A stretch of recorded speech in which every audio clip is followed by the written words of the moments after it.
So the title of the today's talk is Importance of Digitization and Online Documentation for NAC Accreditation and NIRF Ranking.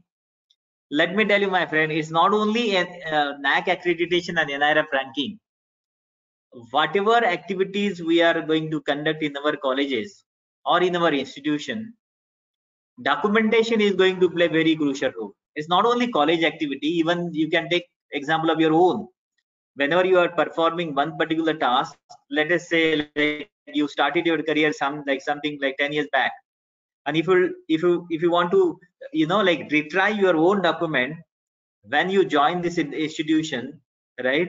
So it will be very difficult for you if you don't have digitized form of your documentation ready with you, because if you are having only offline documentation, it will be very hard for you to retrieve those documents. However, if you are having digitized form of those documents, it will be wonderful for you and easier for you to retrieve all those minute details of those documentation. So what I mean to say is, it's not only institution, individual level also, this digitization is going to be very, very important.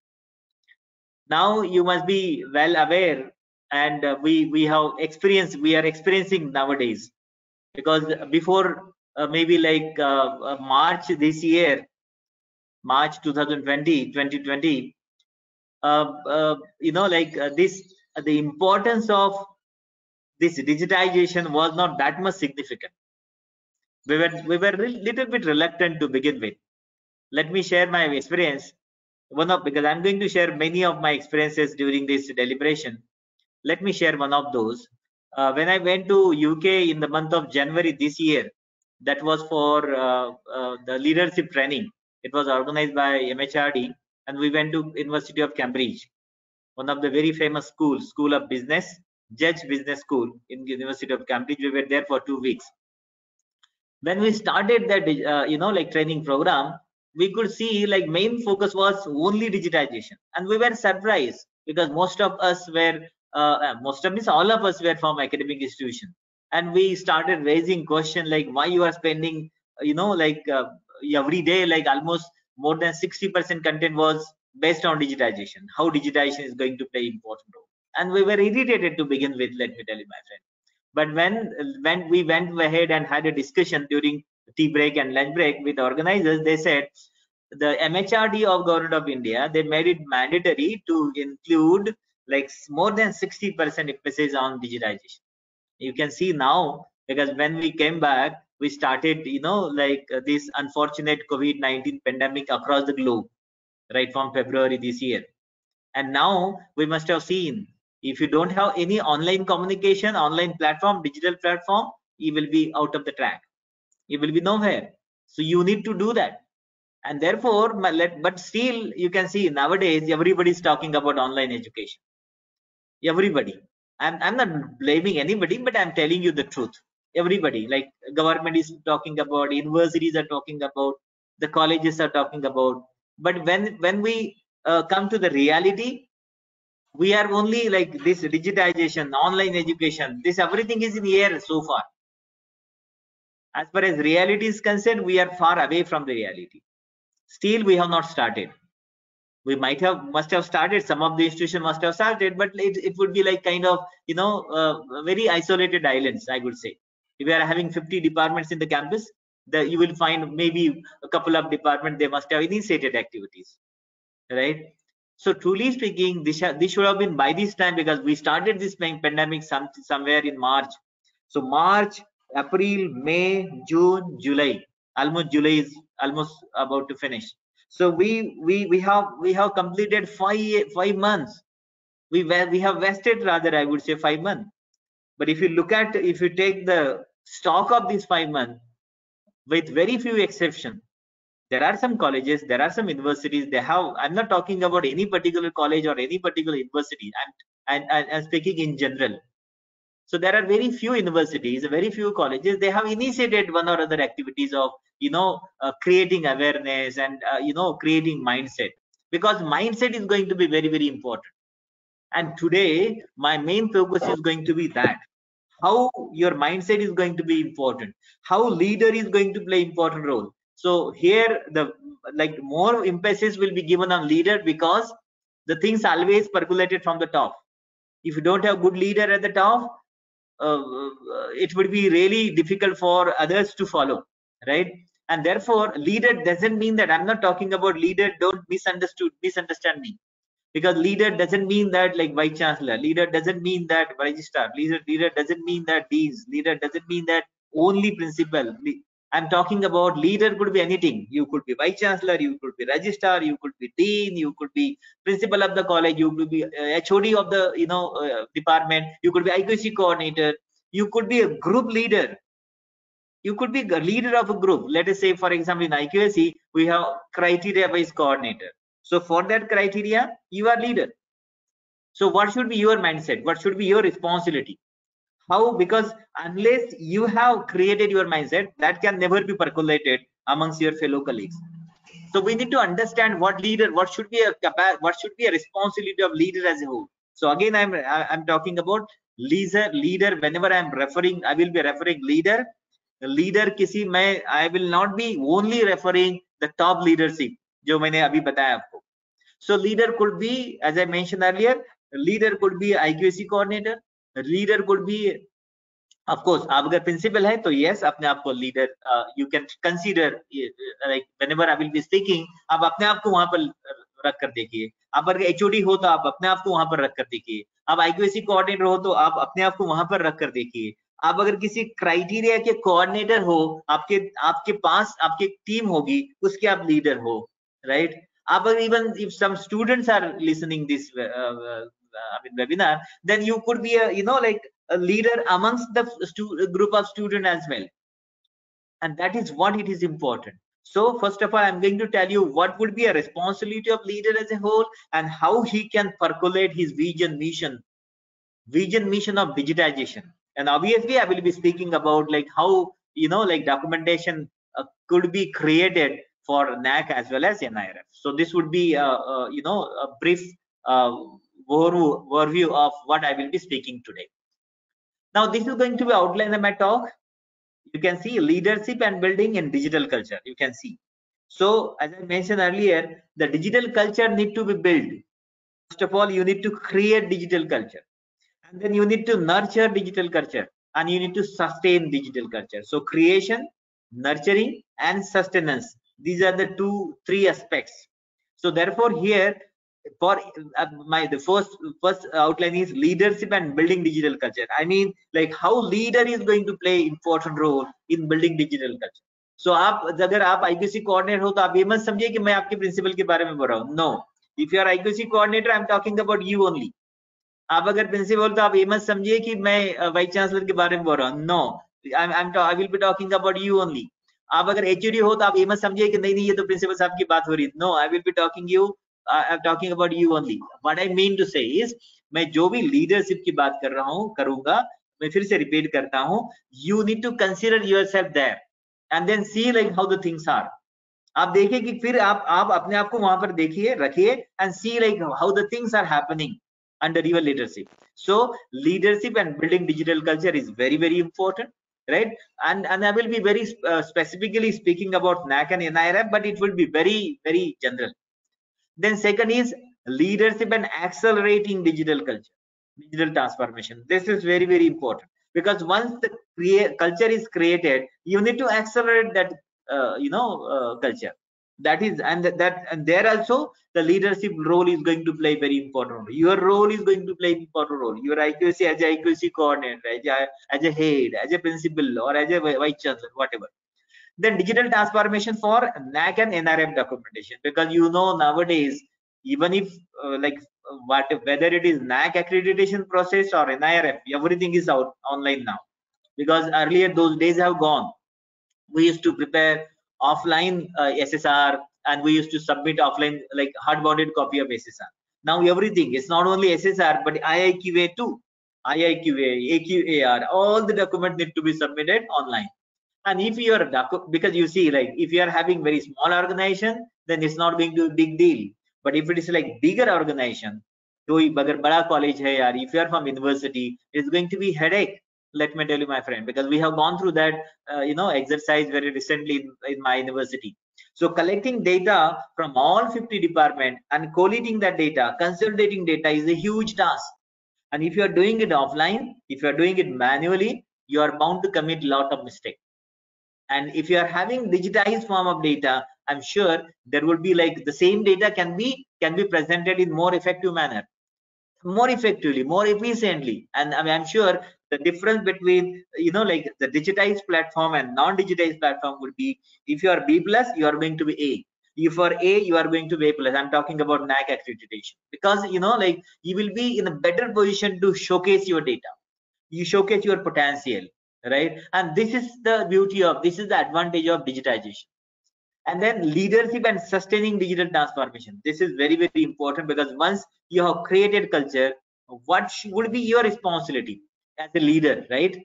Because it's not whenever you are leading one particular unit, you cannot blame your subordinate. Let me tell you, my friend, whenever like if you are having some success, of course you need to give credit to all your team members, and whenever there is failure, you need to shoulder the responsibilities, that yes, whatever failures we have, this is because of me, because you are leader. This is how the leadership is all about, right? So the sustenance is very important, and there also your role is going to be very important. And therefore that is why, if you look at this my like outline, I will be more focusing on the leadership, because this is very, very important. आप सोचिए, आप army की बात सोचिए, अगर leader जो कहेगा, leader अगर सही नहीं होगा, तो you are going to lose the battle. Let me tell you, my friend, if you are having courageous leader, you are going to win the battle. We have seen India का, आप देखिए कि Bharat India Pakistan, India China जितने वार हुए, those who were like on front, we won those battles just because of we were having very courageous leaders at the top. And this is very, very important. The difference between, let me tell you, my friend, difference between the good institution and the average institution is leadership. Let me tell you, my friend, difference between good department and within the college, difference between good department, the successful department, and average department is the leadership of that particular head of the department. It's not only, of course, I'm sure, I agree with you that it's not only leader, you need to have like the support from your subordinate as well. But this is how the leadership is all about, right? You need to create the enthusiasm amongst your fellow colleagues. If you are not able to create enthusiasm, let me tell you, my friend, the resistance are bound to be there. Resistance are bound to be there. You need to be mentally prepared for that. Whenever you are accepting position of leadership, you need to accept that challenge. This is going to be one of the challenge. Yes, there would be one or other person, he is going to challenge you, he is going to challenge your decision, he is going to challenge your thought, and you should be very happy to accept. You should not be, you should be in acceptance mode.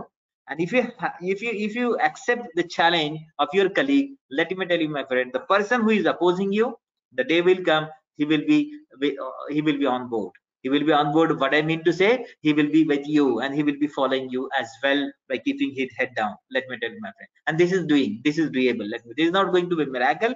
This is very much doable. So my talk is all about how your leader is going to be, how the mindset, how to create mindset. This is what it is important. Let me tell you, my friend. Otherwise, once you have platform, it is a matter of few days. Let me tell you, my friend, matter of few days only. If you are having everything ready with you, within 2-3 days you can transform everything. But what about mindset? Mindset creation is going to take a huge hell of time, and this is where we have to be very careful. There would be micro exercise, there would be some exercise, but like since this is not going to be a face-to-face session, I'm not going to ask you whether you have solved it or not, right? It is up to you. If you are really enough serious, I would request you to do this exercise, because I'm going to discuss all those aspects. Whatever exercise I'm giving right now, I'm going to discuss all those aspects during this 1 to 2 hours to come. I will take like a little bit more time, because although slides are 60 to 70, but I will be going slowly, because my ultimate purpose is not only delivering the talk, right? My purpose is, I want to some sort of transformation. Like if there are 200 people attending, if I could transform 2 out of 200, still I will be very happy. At least 2 out of 200, if I could transform their mindset. I'm talking about only mindset, that nothing else, right? If it is possible, if I could do it, this would be a success of this particular deliberation of 1 to 2 hours, right? So those who are interested, they can do this exercise. You need to remember, this is a micro, there are 2 exercises. You need to remember, that's why I said, please remember recent admission exercise you have carried out for enrollment of your ward. What means your son or daughter, right? What are those, what are those exercises? What processes you have adapted? You can write down this. I will pause a little bit. What process you adapted for? So your word could be like, like your son or daughter could be like, you must have gone through the exercise of enrolling your word in kindergarten or primary or high school or junior college or senior college or engineering college or medical college, wherever. Please remember that you need to answer what processes you have adapted before you start for for enrollment rather. Then what you have, why you have enrolled your ward in that specific school, college or university. You need to answer this, why you have enrolled, and then who has helped you to take the decision. These are 3 very simple questions, but let me tell you, my friend, whenever you will be answering this, you will come to know the importance of digitization. You will come to know, because this digitization must have helped you to take your decision in better way. You must have got many options available just because of digitization, just because of the data is available in digital form. So you need to do this exercise while, because whenever I will be speaking, you will be sitting idle. So while speaking, you can keep on working on this exercise. And this is going to be a second exercise. And let me tell you, my friend, I'm going to discuss each and every aspect. This is my assurance, right? What is, you can see, this is a continuous model. This is a continuous model. So at this statement I have already meant, this is a digital change roadmap worksheet. So this is how your roadmap of your own institution you have to create. So here you can keep, जैसे मैंने पहले बताया आपको कि आप कुछ भी हो, and then there might be many people, they may not be leading IQSE, they may not be leading college, they may not be leading any group, right? Still you can consider yourself as a leader. देखिए, मेरा ये मानना है कि जब तक हम अपने आप को लीडर नहीं, लीडर मैं पॉलिटिकल लीडर की बात नहीं कर रहा हूँ, leader I mean to say is academic leadership. Okay, I am talking about academic leadership. I am very sorry, right? So जब अपने आप को हम लीडर नहीं समझेंगे ना, अपने आप को जब उस पोजीशन को नहीं समझेंगे, तब तक हम वो माइंडसेट हमारा बनेगा ही नहीं, right? Otherwise we will be just depending on others.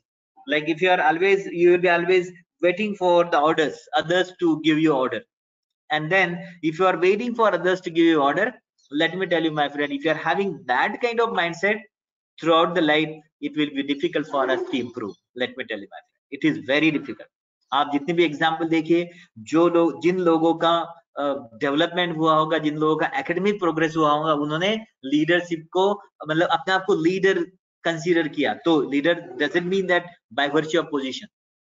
ऐसे बहुत सारे लोग हैं कि उनके पास पोजीशन है, but they don't have any qualities of leadership. तो मैं उस लीडर की बात ही नहीं कर रहा हूँ, मैं वो लीडर की बात कर रहा हूँ कि जिनके पास ये लीडरशिप क्वालिटीज हैं, उन लीडर की बात मैं कर रहा हूँ, राइट? सो देखिए आप, सो वी नीड, ये स्टेटमेंट मैंने पहले ही किया, we need to remember that digital culture needs to be created, nurture and sustain. This is in every institution. So this is going to be digital road map. आपको क्या करना है? 4 activities है. First of all, you need to define shared need and value of digital transformation. आप जिस institution में हो, जिस ग्रुप को आप लीड करते हो, आप आइडेंटिफाई करिए कि what are the needs, why do you need digital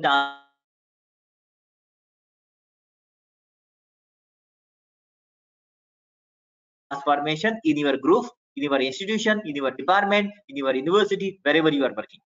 The digital transformation, because this is very, very important. Because unless there are, because without reason you cannot progress. If you really want to have success, you need to have some reason. If you don't have any reason, you can never be successful in your life. This is very, because most of you are teachers, we are well aware of this fact that for one has, like, you need to have some reason to be successful in your each and every future endeavors, right? So you need to identify those reasons, you need to identify those needs, define shared needs and value for digital transformation in your own institution. Number 1. Number 2, establish a clear vision for digital transformation. So you identify need, now you need to have the vision, right? Vision and mission. What would be your vision for reaching that the requirements? So therefore, like, this is going to be a very good exercise even for the IQSE coordinators. Like, sometimes what happens, many times, where this is what I have seen, because I have visited many colleges and university in the capacity of IQSE, in the capacity of NAC PAT member. and most of the colleges and university I was member coordinator. जब मैंने देखा तो ज्यादातर colleges में आजकल तो क्योंकि vision mission पूछा गया नैक ने, इसलिए everybody is going to write, but most of them they don't know, they don't have correlations between vision और mission में भी correlations होते नहीं. Forget about next. And moreover, let me tell you, my friend, whatever vision you have, that need to be percolated in your day-to-day activities. It is not happening in most of the institutions. ज्यादातर institution में हुआ ये होता मतलब होते हुआ दिखाई नहीं देता. This is what my personal observations are. Of course, there are some exceptions. It's quite obvious. जब मैं कोई बात कर रहा हूँ इसमें बहुत सारे एक्सेप्शन हो सकते हैं, जो कि मैं जो कह रहा हूँ उससे भी आगे इससे भी बढ़िया करने वाले लोग होंगे, इंस्टीट्यूशन होंगे. That I fully agree. Right? तो आपको क्या करना है, whatever reason you are identified, you need to establish a clear vision for your digital transformation. You have to write that and then mobilize commitment for digital transformation. So whenever we are talking about mobilized commitment, there will be two things, right? Whenever we are talking about mobilization of commitment, there will be two important things. One, there will be like whenever you are going to have some idea, like consider yourself as a leader and you are having some idea, IQC coordinator or group leader or principal or HOD, right? So if you are like like head of your department, then whenever you are proposing some idea, there will be one group, they will be following you very blindly. Okay, they are going to follow you as it is, but there will be one group, they are going to oppose you. Okay, they are not going to accept your instruction as it is. So you need to see like those who don't follow you, you need to understand the reason why they don't want to follow you. Instead of having fighting with them, we need to sit with them and see, understand why they are not going to follow you, the reason of resistance, and then make it sure that whatever resistance they have in due course of time, the resistance is being converted into like belief, the faith and trust, and it is doable. Let me tell you, my friend, if you are open, it is doable, right? And then this is one thing. Second is those who are following you, don't take them granted. बहुत बार ऐसा होता है कि कुछ लोग काम करते रहते हम उनको ग्रांटेड लेना शुरू कर देते, वो भी बेचारा सोचते यार मैं इतना काम कर रहा हूँ, वो XYZ तो कुछ भी नहीं कर रहा है, answer is taking me granted. No, we should not do that. Whenever you find that there are some people who are following you blindly, you need to you should never take them granted. You need to think of awarding them, you need to think of rewarding them, you need to think of encashing them enthusiasm, right? So that is what we call as mobilization of commitment. And then next is what you are doing. You have to list down what you are doing for that, right? Or what you want to do for that, and then build momentum for digital transformation. So whenever we are talking about momentum, अब देखिए जब भी हम कहते हैं कि अगर कोई क्रिकेट की मैच हो, मतलब कोई नॉट मैच सीरीज हो, तो हम अक्सर ये कहते हैं कि first match is going to be very very important, right? Because that is going to create momentum in your favour. अगर आप पहली मैच अगर हारते हैं, बहुत बार हम देखते हैं कि once you lose first match, you are going to lose second, you are going to lose third, you are going to lose fourth, and so on and so forth. तो हारने का सिलसिला शुरू हो जाता है. इसलिए everybody is very keen to have a success to begin with. Of course हमें पता है कि the failure is the first step of success. This is true. लेकिन उसके लिए बड़ा courageous होना पड़ता है, क्योंकि अगर फेलियर को एक्सेप्ट करना एंड उसको फर्स्ट स्टेप मानना, ये बोलना बड़ा आसान है, लेकिन करना इतना आसान नहीं, उसके लिए बड़ा करेजियस होना पड़ता है, right? So there are people, there are teams, हमने क्रिकेट में देखा, फुटबॉल में देखा, हॉकी में देखा कि पहली मैच सीरीज के हार गए, उसके बावजूद they bounce back and they win the series, they won the series. We have seen that. But still, the creating momentum is going to be very important. So in this case, what you need to do, creating momentum is you need to do some pilot project and have success and project that successful project. Okay, because देखिए आपके पास जो team होगी, उनके सामने अगर उनका moral आपको बढ़ाना है, तो पहले आपके पास कुछ सक्सेस स्टोरी चाहिए. So create a small project that will be a kind of pilot project, okay, and that will help you to create a momentum. So that is going to be very very important, and you need to write here what you are going to do for building momentum for digital transformation, right? So this is very generalized, but this is going to be a wonderful exercise. Those who are going to do this exercise, and let me tell you, my friend, you are going to be successful in this particular pandemic era. Unfortunately, because during this pandemic we don't have other option other than this. हमें करना ही है, हमें कोई option ही नहीं है. वो जैसा है ना, कुएं में आपको तैरना तो आता नहीं, आपको ढकेल दिया कुएं में, आप अगर नहीं तैरोगे तो मरेंगे. तैरना नहीं आएगा, आप अगर कहेंगे तो मरोगे. You need to try, right? And you need to try, and it's not only try, you need to ensure that you are going to reach your destination, and this is quite doable, right? So this is the exercise that you have to do. Okay, now I'm going to start.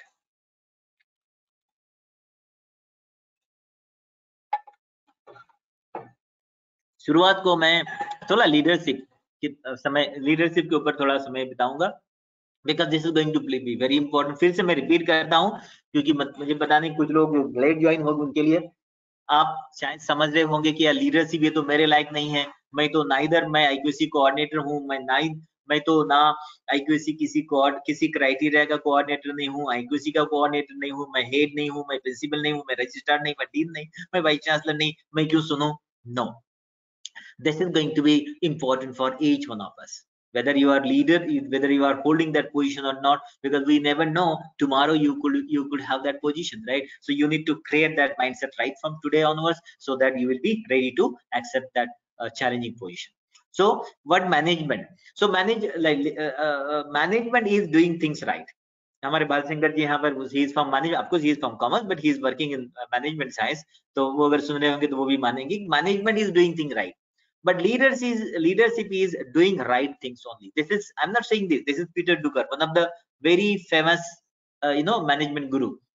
Peter Drucker, very famous. Leadership is doing right things. It's not only doing things right, it's doing right things. This is what this is the difference, right? Because doing things right is different than doing the right things. Whatever you are doing, you are going to do only right, nothing else. And it's not only that, you can see leadership is about creating vision, communicating that vision to all stakeholders, and engaging them to move towards that vision. This is very, very important. So we are talking about, I'm not talking about institution vision, right? I'm talking about vision for digital transformation.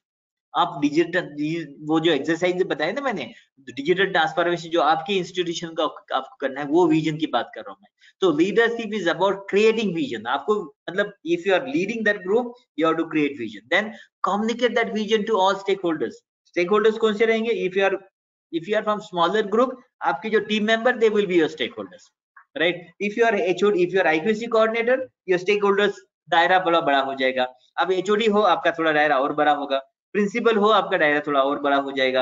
आप university के leader हो, आपका दायरा बहुत बड़ा हो जाएगा, right? So the stakeholder, whatever vision you have, you need to communicate that vision to the stakeholders and engaging them to move towards that vision. This is substantially missing in most of the institution, let me tell you, unfortunately. क्योंकि हमारे पास क्या होता है, vision तो हमारे पास है, लेकिन ना तो हमें पता होता है विजन क्या है, ना तो हमारे स्टेक होल्डर को पता होता है. तो विजन खाली वेबसाइट को रखने के लिए नहीं है, ना को बताने के लिए नहीं है. विजन तो हमारा ये है कि जो हम 10 साल के बाद में हम हमारी इंस्टीट्यूशन को कहाँ देख रहे हैं. Where my institution, I want my institution to be after 10 years, right? तो जो मैं प्रोजेक्ट कर रहा हूँ मेरे इंस्टीट्यूशन को, I need to tell the like my stakeholders कि मैं कहाँ देखना चाहता हूँ, राइट? इज नॉट ओनली बताना, you need to engage them, क्योंकि आप अकेले कुछ नहीं कर पाओगे. If you thinking that you can do alone, it's like, I mean you are crazy person. Then in that case you cannot do any, nobody can do it alone. So you need people, right? Engagement. So you need to engage your all stakeholders, right, to move that region. If you don't do this, you can never be a good leader. And you can see the another leadership is getting others to do right things. It's not only doing right things. मतलब leadership आप खुद अच्छा करना ही जरूरत नहीं, लेकिन आपको environment create करना पड़ेगा, so that others will also be doing right thing. Otherwise it's not possible. जैसे कि हमने कहा कि आपको अगर पूरे इंस्टीट्यूशन को आगे लेकर जाना है, पूरे IQAC टीम को अगर आगे लेकर जाना है, तो आप खाली अच्छा अकेले कर रहे हो, that is not going to be enough. You need to ensure that your all colleagues are going to do right things. And you can see this is well known, Einstein equation, E equal to mc square. This is very famous. Einstein got Nobel Prize for that. This is again from this is not from Peter. The definition is from Peter Drucker, but this is my own version. E equal to mc square. What is this? E stands for excellence. E stands for excellence. M stands for manpower, and C stands for commitment. C is commitment, and this is what it is important. You can see if you are having, let us say in your institution there are 100 people, nobody is committed, so this is going to be 0. So your excellence, so although you have manpower but nobody is committed, your excellence will be 0.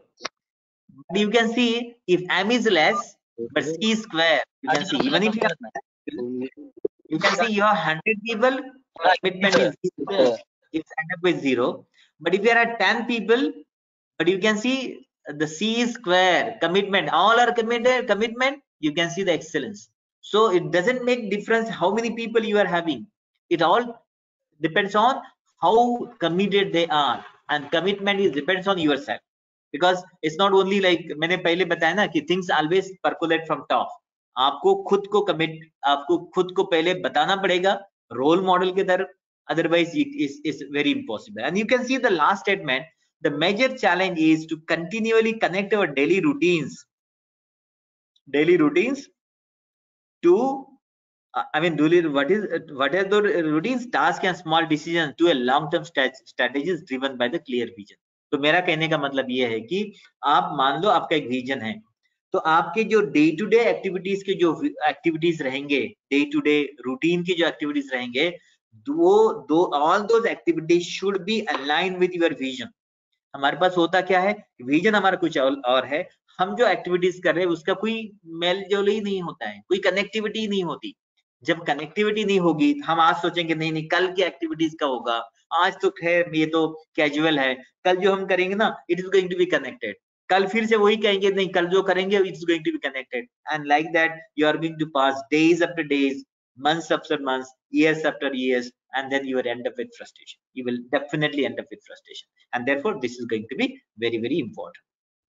And let me tell you, my friend, wherever you are, leadership is all about building trust. Leadership is all about building trust. आप dictator बोल के leader नहीं बन सकते. You need to be very fair.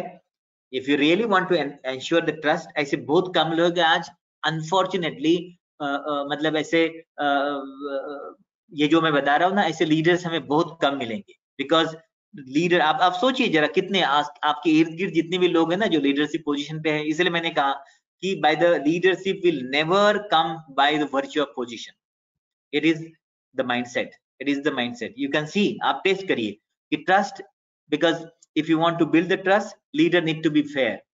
ये बड़ी मुश्किल से मिलता है, वो फेयर ही नहीं होता. एक को एक, दूसरे के साथ दूसरे रहते, मतलब एक के साथ वो नाइंसाफी करेंगे, दूसरे के साथ वो इंसाफ कैसे कर सकते. Speak to your feelings, speak your feelings. हम बहुत बार ऐसा करते हैं कि लीडर ने कम बोलना चाहिए. No, whatever you have, you need to be very talkative, because आपके पास जो लोग हैं, आपके आसपास जो है आईक्यूसी, मैं आईक्यूसी को फोकस कर रहा हूँ, मैं I am not going to focus bigger institution, you just focus on IQC. आप आईक्यूसी के लीडर हो, आप अगर चाहते हो कि आपके सभी कोऑर्डिनेटर्स, आपके जितने भी मेंबर्स हैं वो आपके ऊपर trust, you need to be very talkative. आपके दिमाग में वो बताना चाहिए, and then tell the truth. आप ऐसा नहीं कि आपके दिल में कुछ और करते कुछ और है. ऐसे ही होता है आजकल, हमारे दिल में हम बोलते कुछ और है और करते वही नहीं, हम कभी सही बात करते ही नहीं. Show the consistency. कंसिस्टेंसी होती ही नहीं. आज हम एक कुछ और करते हैं, आज कुछ एक करते हैं, कल कुछ और करते हैं. Fulfil the promises.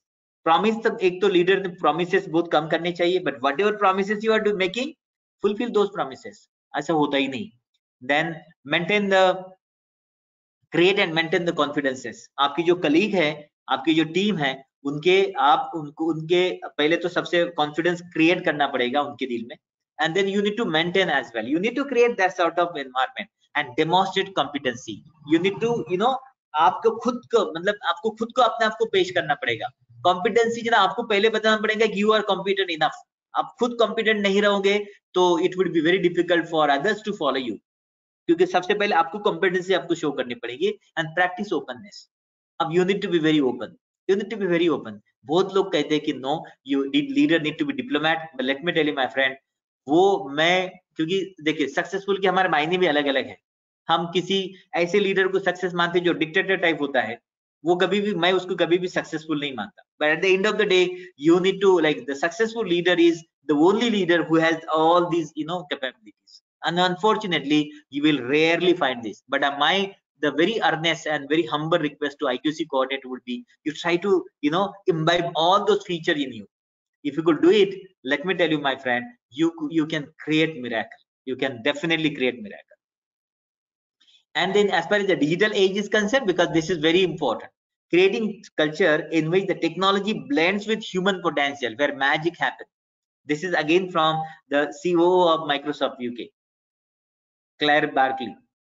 What he said, because if you want to have the magic is bound to happen. जादू हम, क्योंकि हमें पता है कि एक जमाना था कि हमारे तब की प्राइम मिनिस्टर मनमोहन सिंह कहते थे कि मेरे पास जादू की काटी नहीं है, स्टिक नहीं है, I don't have the stick of magic.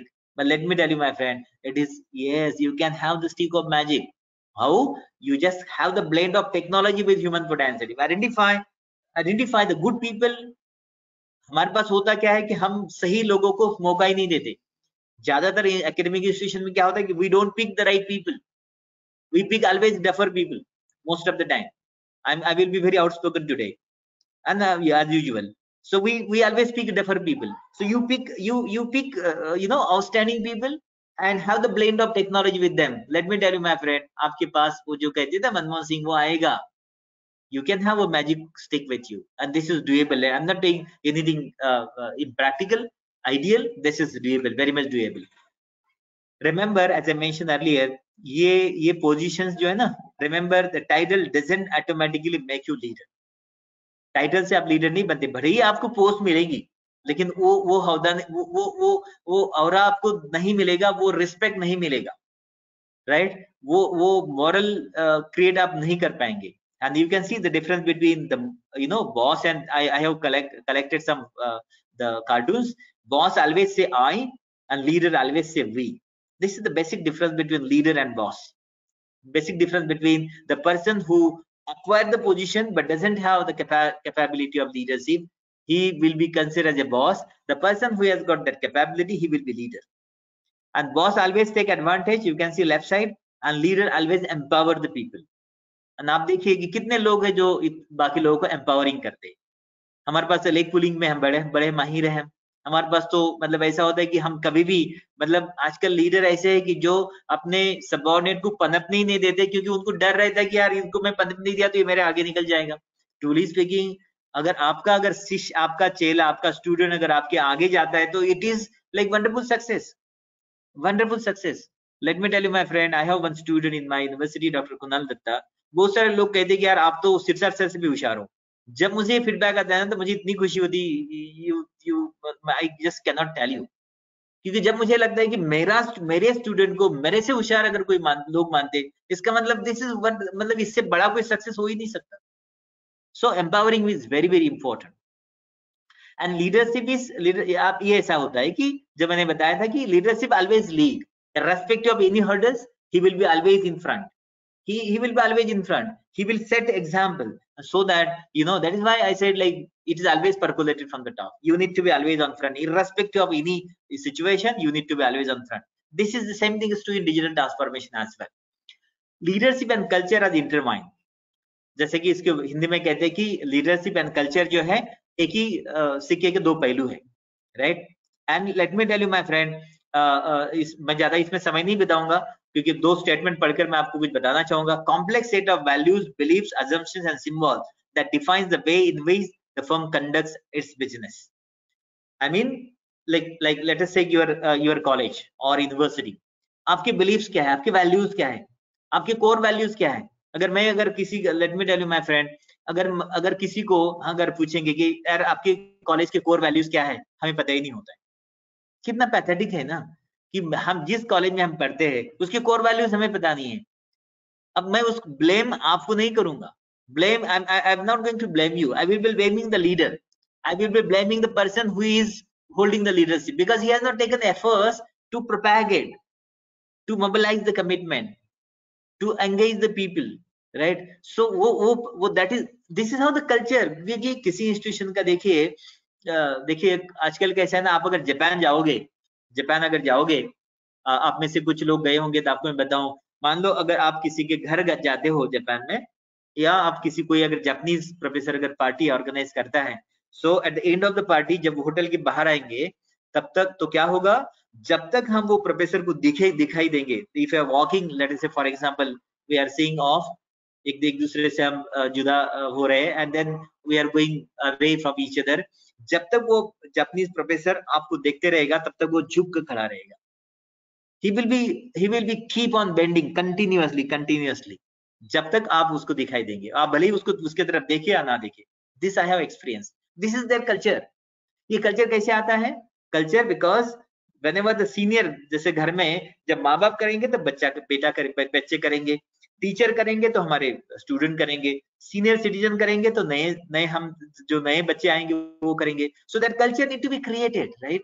जो creation is very very important. And किसकी जिम्मेदारी है? बड़ों की जिम्मेदारी होती है।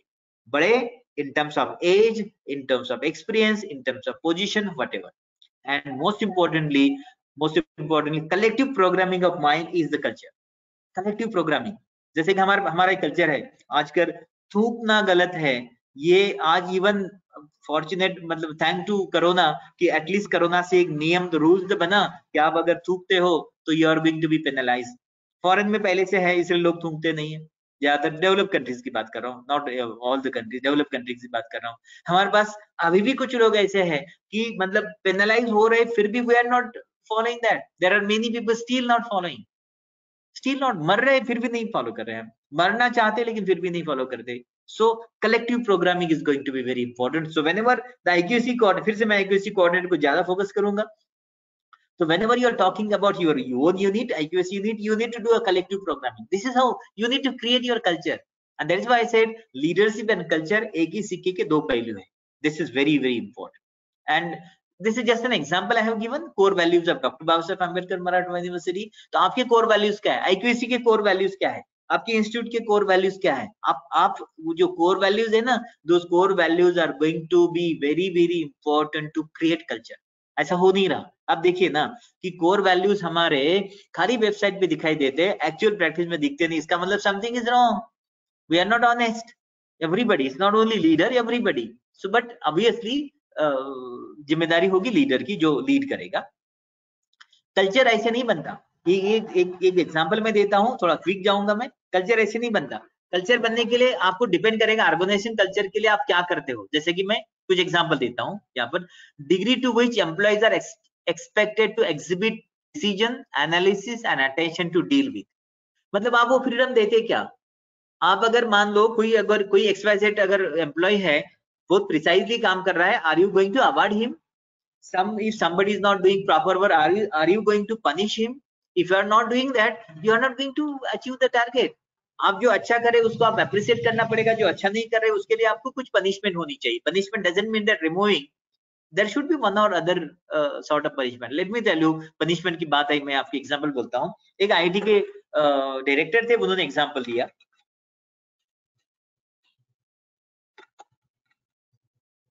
मैं नाम नहीं बताऊंगा।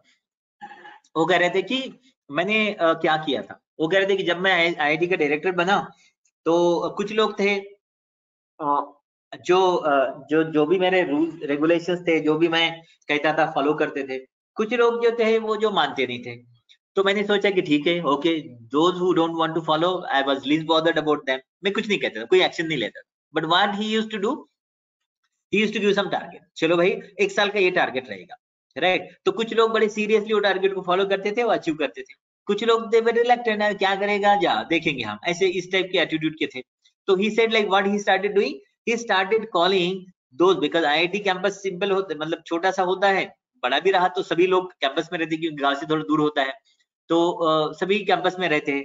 तो वो क्या करते थे कि जो लोगों ने टारगेट अचीव किया उनको शाम में डिनर के लिए इनवाइट करते थे, उन्हीं लोगों को। तो क्या होता था, जैसे कि मान लो एक कॉलोनी में 10 प्रोफेसर है, 5 प्रोफेसर के डायरेक्टर का इन्विटेशन आता था लंच डिनर का, और 5 को नहीं आता था। तो वो एक काइंड ऑफ एक फीलिंग, इंफीरियर फीलिंग आती थी उनको, अरे यार इन लोगों ने काम किया इसलिए they have been invited, they are being respected. हमको जो है मतलब रिस्पेक्ट नहीं दिया जा रहा है। वो कुछ नहीं कहते थे नाइदर, मतलब उनको खाली लेटर देते थे कि भाई ठीक है, ये टारगेट था, आपने अचीव नहीं किया, fine, no issue, you might be having some problem, kindly let me know if you are having some problem so that I can help you out. This is how his message used to be. कई punishment नहीं। लेकिन इस punishment में उन्होंने कहा कि eight the end of 5 year, शुरुआत में इन्होंने शुरू किया, जब वो आखिर पड़ाव पे थे, उनके 5 साल का जो टेन्योर था, तो उन्होंने कहा कि जो रेजिस्टेंस था, he could reduce the resistance to a mere 5 to 10%. मतलब 5-10% लोग तो रहेंगे जो आपको अपोज करते रहेंगे, but you can see this is a great achievement. So like punishment doesn't mean that you need to be very harsh. Punishment could be of any type. You need to be empowering men. वही तो सही leader है ना. तो leader क्या करेगा?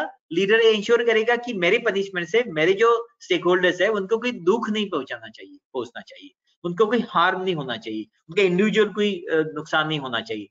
This is how we call it empowering. Bossism नहीं, advantage नहीं, एम्पावरिंग. तो ये आपके पास है क्या? देन आउटकम ओरिएंटेशन आपके पास है क्या? Like degree to which managers focus results और आउटकम. मतलब आप आपके आउटकम पे आप भरोसा करते क्या?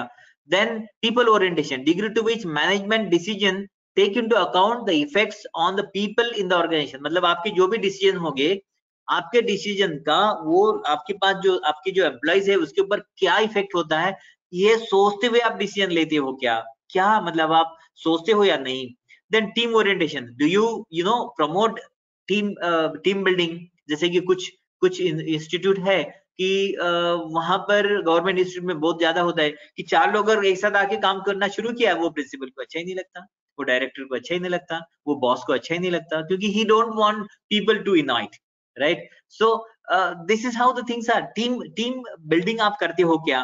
Then aggressiveness, whether you promote aggressiveness. आपको पता होगा कि हमारे पास 2 एग्जांपल है, 2 एक्सट्रीम एग्जांपल है. धोनी साहब का एग्जांपल है, we are calling him as a captain cool, and now we are going through another phase of cricketing rather. Virat Kohli is very aggressive. हमने दोनों एग्जांपल है हमारे पास. जैसे कि धोनी है कैप्टन कूल, मतलब कूल रहते हुए उन्होंने बहुत सारे मैचेस जिताए, एंड कूल रहने से कुछ मैचेस हमने हारे भी है, राइट. तो एक्सट्रीम कुछ भी सही नहीं होता. Whether if you are extreme cool, that is not also going to B.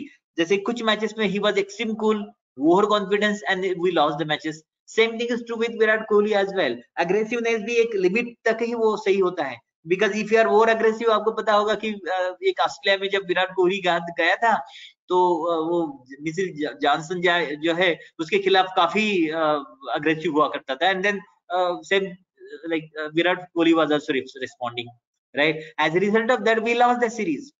लेकिन बहुत सारे एग्जाम्पल हमने ये देखा कि विराट कोहली ने जब उनका अग्रेशन कंट्रोल में रखा, we have very successful, very track record of winning also. So मेरा कहने का मतलब है कि aggressiveness is needed, but what is the degree of aggressiveness? That is also very important. Stability, आपके जो डिसीजन मेकिंग है आपके इंस्टीट्यूशन के, उसमें स्टेबिलिटी है क्या? मतलब आज एक डिसीजन ले रहे हो, कल एक दूसरा डिसीजन ले रहे हो, whether it is happening like this. Innovation and risk taking, whether you promote that is also equally important, because आप अगर लोगों को promote risk, क्योंकि जब आपको रिस्क लेनी है तो आपको फेलियर के लिए भी एक्सेप्ट, मतलब आप अगर आप मान लो आपके पास एक 10 लोगों की टीम है, उसमें से एक अगर बंदा ऐसा ही कहता है कि सर मुझे ये करके देखना है, so you need to accept him. you need to accept his failure as well. अगर करना चाहता है something very out of box idea उसके पास है, you never know whether it is going to be successful.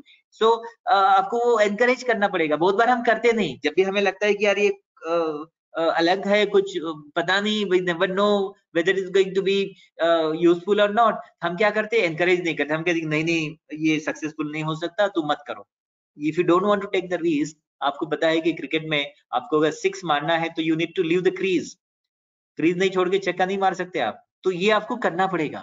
तो you can see, if you are having this kind of culture तो ही culture बनेगा. इफ यू आर हैबिचुअल, आप ये सब करते हैं क्या? कल्चर बनना एक दिन में कल्चर नहीं बनता. You need to have that habits, you need to do this, unless you do this you can not create organisation culture. IQAC में वैसे ही, जो भी आप करना चाहते हैं आप करना शुरू करो. You start doing it and follow this pattern. Let me tell you, my friend, within few months you can start getting result. And whenever you are talking about the organization, the stakeholder की हमें क्योंकि हमें generally जब stakeholder की बात हम करते हैं तो हम ज्यादातर 3-5 stakeholder की बात करते हैं, राइट? कौन से? Student, teacher, alumni, parents and employer. लेकिन ट्रूली स्पीकिंग हमारे स्टेक होल्डर खाली 5 ही नहीं है, बहुत सारे स्टेक होल्डर्स है. आपको मैं बताऊं, जैसे इस, क्योंकि बहुत समय जाएगा मैं अगर इतना एलेबरेट करूंगा तो, लेकिन थोड़ा थोड़ा बताता हूं मैं। Social and political action groups, क्योंकि जितने भी सोशल ग्रुप है, जितने भी पॉलिटिकल एक्शन ग्रुप है, they are your stakeholders. If you want your institution to progress, आप बैठिए उनके साथ, आप उनको बाहर नहीं कर सकते, आप सुनना पड़ेगा उनको, तो उनकी एक्सपेक्टेशन क्या है देखना पड़ेगा, and accordingly you need to change your planning. Competitors, क्योंकि आजकल कैसा है ना, आपको बताऊं कि हम लोग तो इतने लेजी हो गए, हमारे पास कंपटीशन नाम की कोई चीज ही नहीं रही। गवर्नमेंट इंस्टीट्यूट की बात कर रहा हूँ, लेकिन वही आप देखिए, जो those who are working in private institution, they are having tough competition within the city. आप कोई प्राइवेट इंस्टीट्यूशन में काम कर रहे हो, जैसे कि औरंगाबाद की बात करता हूँ, जेएनईसी है, उसके कंपटीशन है एमआईटी के साथ में। तो जो भी लोग एमआईटी और जेएनईसी में काम कर रहे हैं, उनको पता है कि कितनी मेहनत उनको करनी पड़ती है, क्योंकि they need to see like where my computer is going, right? So that is also your stakeholders. Then trade and industry associate, that is also equally important, because whenever you're talking about overall progress of our institution, आपकी जो industries है, आपकी जो trades है, वो उसके जो associates है, उनके क्या expectations है, government is also going to be very important, because what government is expecting, right? That is also equally important. Media, क्योंकि मीडिया में न्यूज आ रही है, इसका मतलब हम आप उसको बाहर नहीं निकाल सकते, आपको देखना पड़ेगा क्यों न्यूज गलत आ रही है। सप्लायर्स जो हमें इंस्ट्रूमेंट सप्लाई करते हैं, केमिकल सप्लाई करते हैं, they are also your stakeholder. उनकी एक्सपेक्टेशन क्या है, आप अगर उनके रिक्वायरमेंट देखोगे नहीं और अपनी अगर चलाते रहोगे, तो the day will come no supplier is going to provide instrument to your institution. So they are also very important stake holder. Communities, आम आदमी, जिनके कोई मतलब, it's not like parents, they neither they are parent, nor they are employer, nor they are alumni, nor they are teachers, nor they are student of your college or your institution, but they are in general people. You need to understand their expectation as well. Share holders, मान लो अगर आप private college है, आपको कोई share holders है, वो पैसा अगर आप चाहते हो कि वो, if you want them to keep on flowing the money, no cash flow अगर आपकी तरफ आना कंटिन्यूस रखना चाहते हो, तो उनकी एक्सपेक्टेशंस क्या है। यूनियंस, जितने भी ऑर्गेनाइजेशंस है, टीचर्स ऑर्गेनाइजेशन, स्टूडेंट्स ऑर्गेनाइजेशंस, उनकी एक्सपेक्टेशंस क्या है, एम्प्लॉइज क्या एक्सपेक्टेशन क्या है। तो why I am telling you, as far as IQAC is concerned, whatever stakeholders you have, you need to understand their requirement. And most important, let me tell you my friend, as far as IQAC is concerned, IQAC के लिए 5 stakeholders important है, लेकिन IQAC वो exercise करती है क्या exercise करनी चाहिए IQAC ने, in the beginning of each year, they should have interaction with student. हमारे पास जो फीडबैक प्रोसेस है, वो उसका मेन ड्रॉबैक ऐसा है कि बच्चे सही फीडबैक लिखते ही नहीं। सही फीडबैक नहीं रहेगा तो क्या खाक आप प्रोसेस फाइन ट्यून करोगे? अगर सही फीडबैक नहीं होगा तो आपके पास पीने का पानी नहीं, फिर भी ऑन पेपर रहेगा कि yes drinking water is abundantly available. वहां पर गंदा है, फिर भी बच्चे लेंगे yes is very pure and साफ सुथरा पानी मिलता है।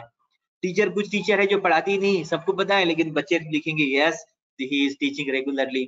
अगर ऐसे फीडबैक अगर हमें आते रहेंगे तो क्या काम के। So what you need to do, you need to have a like interaction, informal interaction. It's not like formal. Informal interaction with student, informal interaction with teachers, informal interaction with alumni, parents, employer. Listen the feedback right in the beginning of academic year. Apart from writing feedback, देखिए कि what are their requirement, and then उनके requirement के बाद देखिए कि what you can do, right? Prepare a comprehensive planning, discuss those all those requirements. ऐसा नहीं कि जो stakeholder ने कहा सबका सब आप कर पाओगे। The demands which you are able to fulfill, do it. Try to prepare a comprehensive planning. आपको IQAC का काम है प्लानिंग करना, उसके IQAC बोर्ड से उसको अप्रूव करवाना, and then it is the responsibility of the head of the institution, either principal or vice chancellor or whoever he or she may be. तो उनकी जिम्मेदारी उसको इम्प्लीमेंट करना। लेकिन IQAC की जिम्मेदारी इतनी तो है ना कि एक plan document, policy document create करे। सो पॉलिसी डॉक्यूमेंट क्रिएट करने के लिए ये स्टेक होल्डर्स की इनपुट बड़ी important. Then this is you can see, as far as the lead as far as any institution is concerned, you can see there are two important things. ये green box के ऊपर, पहले मैं green के अंदर की बात करता हूं। अंदर क्या है?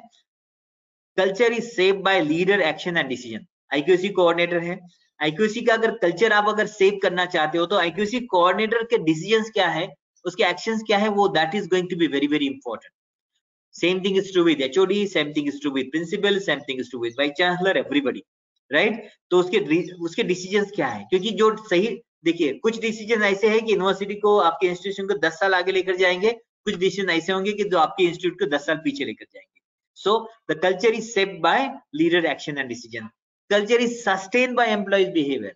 लीडर वो सस्टेन नहीं कर पाएगा, लीडर सेव करेगा, बट सस्टेन बाय जो आपकी जो एम्प्लॉइज है, दे आर उनके बिहेवियर कैसे है, but you can ensure that behaviour अपने आप नहीं तैयार होगा, क्योंकि बिहेवियर का कंट्रोल भी लीडर के पास होता है। अगर उसने अगर सोचा तो yes, behaviour can be control and things can be under control. Outside the green क्या है, culture needs to be align with support, align and support the business strategy. अब बिजनेस स्ट्रेटेजी यहाँ पर क्या है, हमारी बिजनेस स्ट्रेटेजी देखिए कि जैसे कि मान लो एक एकेडमिक इंस्टीट्यूशन मेरा है, मैं भी कॉलेज की बात कर रहा हूँ, राइट। अभी मेरे पास BA, BCom, BSc, MA, MCom, MSc, ये 6 प्रोग्राम्स हैं, राइट। अब मुझे देखना पड़ेगा कि अभी out of those what is my earning, right, क्योंकि देखिए अभी गवर्नमेंट की ग्रांट तो आती रहेगी, but apart from that how much I am earning, apart from government grant how much I am earning, right. अभी let's say I am earning 1 crore, how much I am spending, right. Cash inflow क्या है, 1 crore, outgoing cash कितनी है, 1.5 करोड़। तो मान लो आप कमा रहे हैं 1 करोड़, जा रहे हैं 1.5, how you are going to sustain your business, because this is going to be business. Let me tell you my friend, अभी न्यू एजुकेशन पॉलिसी में आपको पता होगा कि there would be degree awarding colleges with full autonomy. अब कब implement होगा पता नहीं, लेकिन हमें पता है कि government of India has initiated, right? I don't know how far it is going to be implemented and when it is going to be implemented, we don't know, but degree awarding college अगर मान लो full autonomy मिलती है तो आपको sustain करना पड़ेगा, आपको अपने पैरों पे खड़े रहना पड़ेगा। तो आपको देखना पड़ेगा कि मेरा इनफ्लो एंड आउटफ्लो जो कैश का whether it is matching, and culture needs to be aligned with that. So accordingly आपका culture आपको बनाना पड़ेगा। And then most importantly इधर culture is reinforced by business and operational systems, because you need to make the changes, because whenever there is a mismatch you need to make the changes, and those who are not doing this, they are going to be out of track, they are going to be out of track, my friend. And this is very important feature of any leader. This is WHIO principle, only handle it once, OHIO, only handle it once, or we can call it 4D. What is this? Do, delegate, defer and draft. Why I am telling this? Most of the leaders what they are doing, बहुत बार हम सुनते हैं कि यार मेरा काम ही नहीं हो रहा है, मैं मेरे व्हाटएवर प्रिंसिपल या बाई चांसलर रजिस्ट्रार लोग कहते कि यार मेरा तो फाइल पेंडिंग रखा है उन्होंने। That is not a sign of good leadership. आप अगर पेंडिंग रखना, ये कभी भी साइन ऑफ गुड लीडरशिप नहीं है। If you want either do it or delegate the power, if you don't want to do it, delegate the power to a subordinate and let him do, or defer means you can say that this cannot happen, but don't keep it pending, or drop, completely drop. Defer का मतलब ये है कि आप बताइए कि with subject to this, आप अगर ये करते हो तो ये पॉसिबल है, या तो आप स्ट्रिक्टली मना कर दो। So you do either do, delegate, defer और drop, 4 Ds. Those who are following this principle, let me tell you, going to be wonderful success in his or her career. I am going to quote some example of failures, right? Institutional failures, those who could not sustain the digital transformation. Kodak, Xerox and CS, well-known example of failures. Kodak का example में आपको जो computer science के होंगे उनको पता होगा। Kodak has developed first digital camera, but Sony took the lead in digital photography. आज Kodak कुछ नहीं है, because as far as digital photography is concerned, because somehow Kodak could not sustain their digital transformation. Unfortunately, Xerox had developed first personal computer, but Apple become world leader. Xerox has developed, बहुत लोगों को पता भी नहीं Xerox ने पहला personal computer निकाला था, but Apple has become leader because they could not sustain. And most importantly, CS, 125 years old retail American giant. America में एक मतलब 125 साल पहले का रिटेल giant है ये, but miss the opportunities nowadays. Amazon and Walmart, they are leading.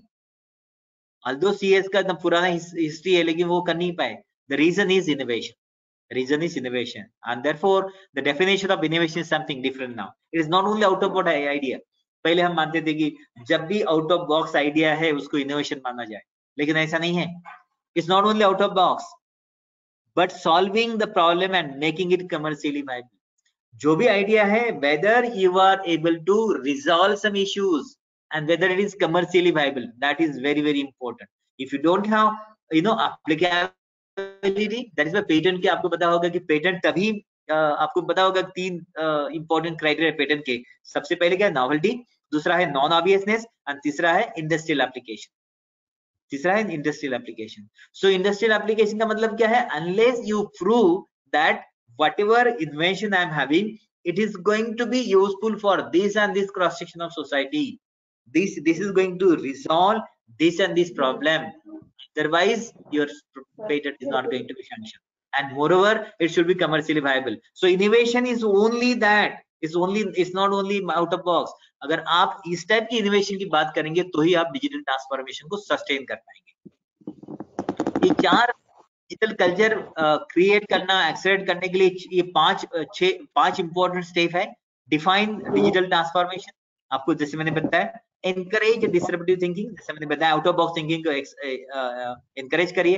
Imbibe leadership in employees, आप जो है आपके जो सबऑर्डिनेट है उनको आप डेलीगेट करिए, उनको आप नर्चर करिए, उनको एम्पावर करिए। Don't hire the job, hire the people for the job, hire for the organization. ये मैं आपको बताऊंगा concept क्या है, and revisiting organization model. So these are the 5 concepts I'm going to discuss one by one. So define the digital transformation. अब digital transformation की जहां तक बात है,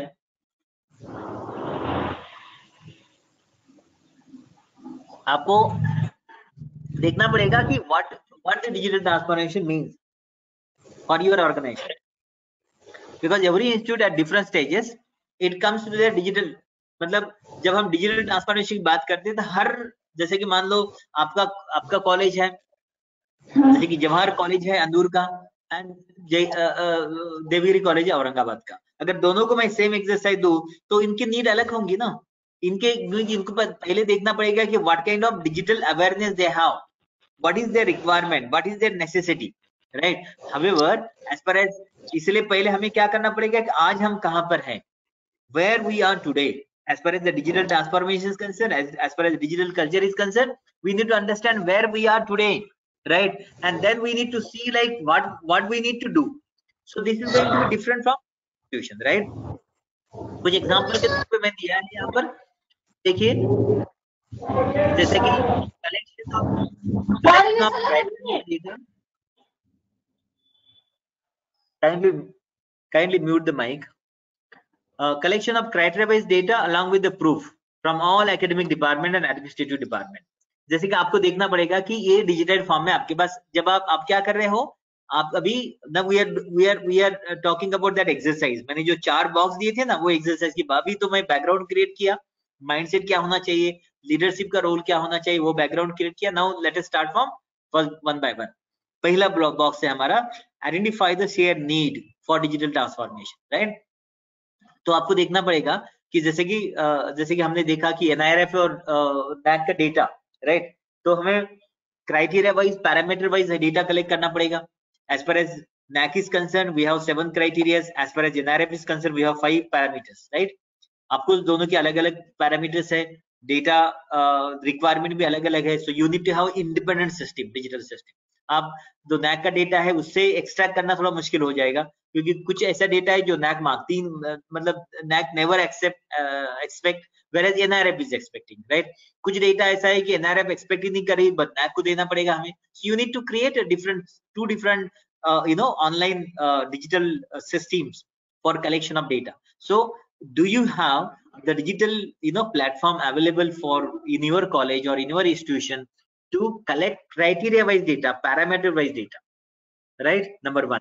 Then data आया कंसल्टेशन। डेटा कंसल्टेशन के लिए आपके पास कुछ तरीका है क्या, डिजिटाइज तरीका? बिकॉज अदरवाइज देखिए आपके पास 50 डिपार्टमेंट है, 50 डिपार्टमेंट का रिपीटेशन होगा, डुप्लीकेशन होगा, तो it will be very difficult for you to consolidate the data. But if you have created the digital platform, then it will be easier for you in one, like within short, not in one click, it will take time, but maybe it is a matter of one day, not more than that. You can easily consolidate the data. Most importantly, file management, criteria wise file management, क्योंकि आजकल आपको पता होगा कि NAAC peer team जब आएगी तो they are going to have only 2 days. As far as college is concerned, they will be having 2 days. As far as university is concerned, they will be having 3 days. So they will not be having enough time to look into your physical data system. लेकिन फिर भी आपको तैयार करना है, criteria wise files ready रखने हैं. मैं ये नहीं कह रहा हूँ कि रेडी रखना नहीं है, but you need to have a digital form of the data exactly in the same manner. Criteria 1, right? Then criteria 1 में आप देखिए की इंडिकेटर्स क्या है, right? की इंडिकेटर्स में भी आप उसमें अगर अलग अलग टाइटल दे सकते हो, so you can have like more number of files. हमारे पास हमने 105 फाइल क्रिएट किए थे, मतलब की इंडिकेटर वाइज 100 टोटल 105 और 107 फाइल्स हमने क्रिएट करते. So do you have that kind of digital system available? You need to check. Automation of student activities. आपकी जो स्टूडेंट एक्टिविटी जो है, जैसे स्टूडेंट एनरोलमेंट है, अवार्ड ऑफ डिग्री है, देयर प्रोग्रेशन है. प्रोग्रेशन आपको बताऊं कि स्टूडेंट का प्रोग्रेशन का डेटा ही नहीं होता ज्यादातर institution. Forget about colleges, university के पास भी डेटा नहीं. स्टूडेंट का प्लेसमेंट का डेटा फॉर्चुनेटली अभी शुरू हुआ है. प्रोग्रेशन का data, placement training and placement officer ज्यादातर यूनिवर्सिटी में आजकल होने लगे, इसलिए वो डेटा है. प्रोग्रेशन का डेटा ही नहीं होता, because we don't have any systems available, we don't have any mechanism available. Progression का मतलब एमएससी करने के बाद, बीएससी करने के बाद, बीए करने के बाद आपके पास बाहर वो कहाँ जा रहे हो, कहाँ गए हायर डिग्री के लिए. So that data you don't have. Office automation, you need to see like whenever you are talking about digital share need, office automation क्या क्या है आपके पास, right? आपके एकेडमिक सब ऑटोमेटेड है क्या?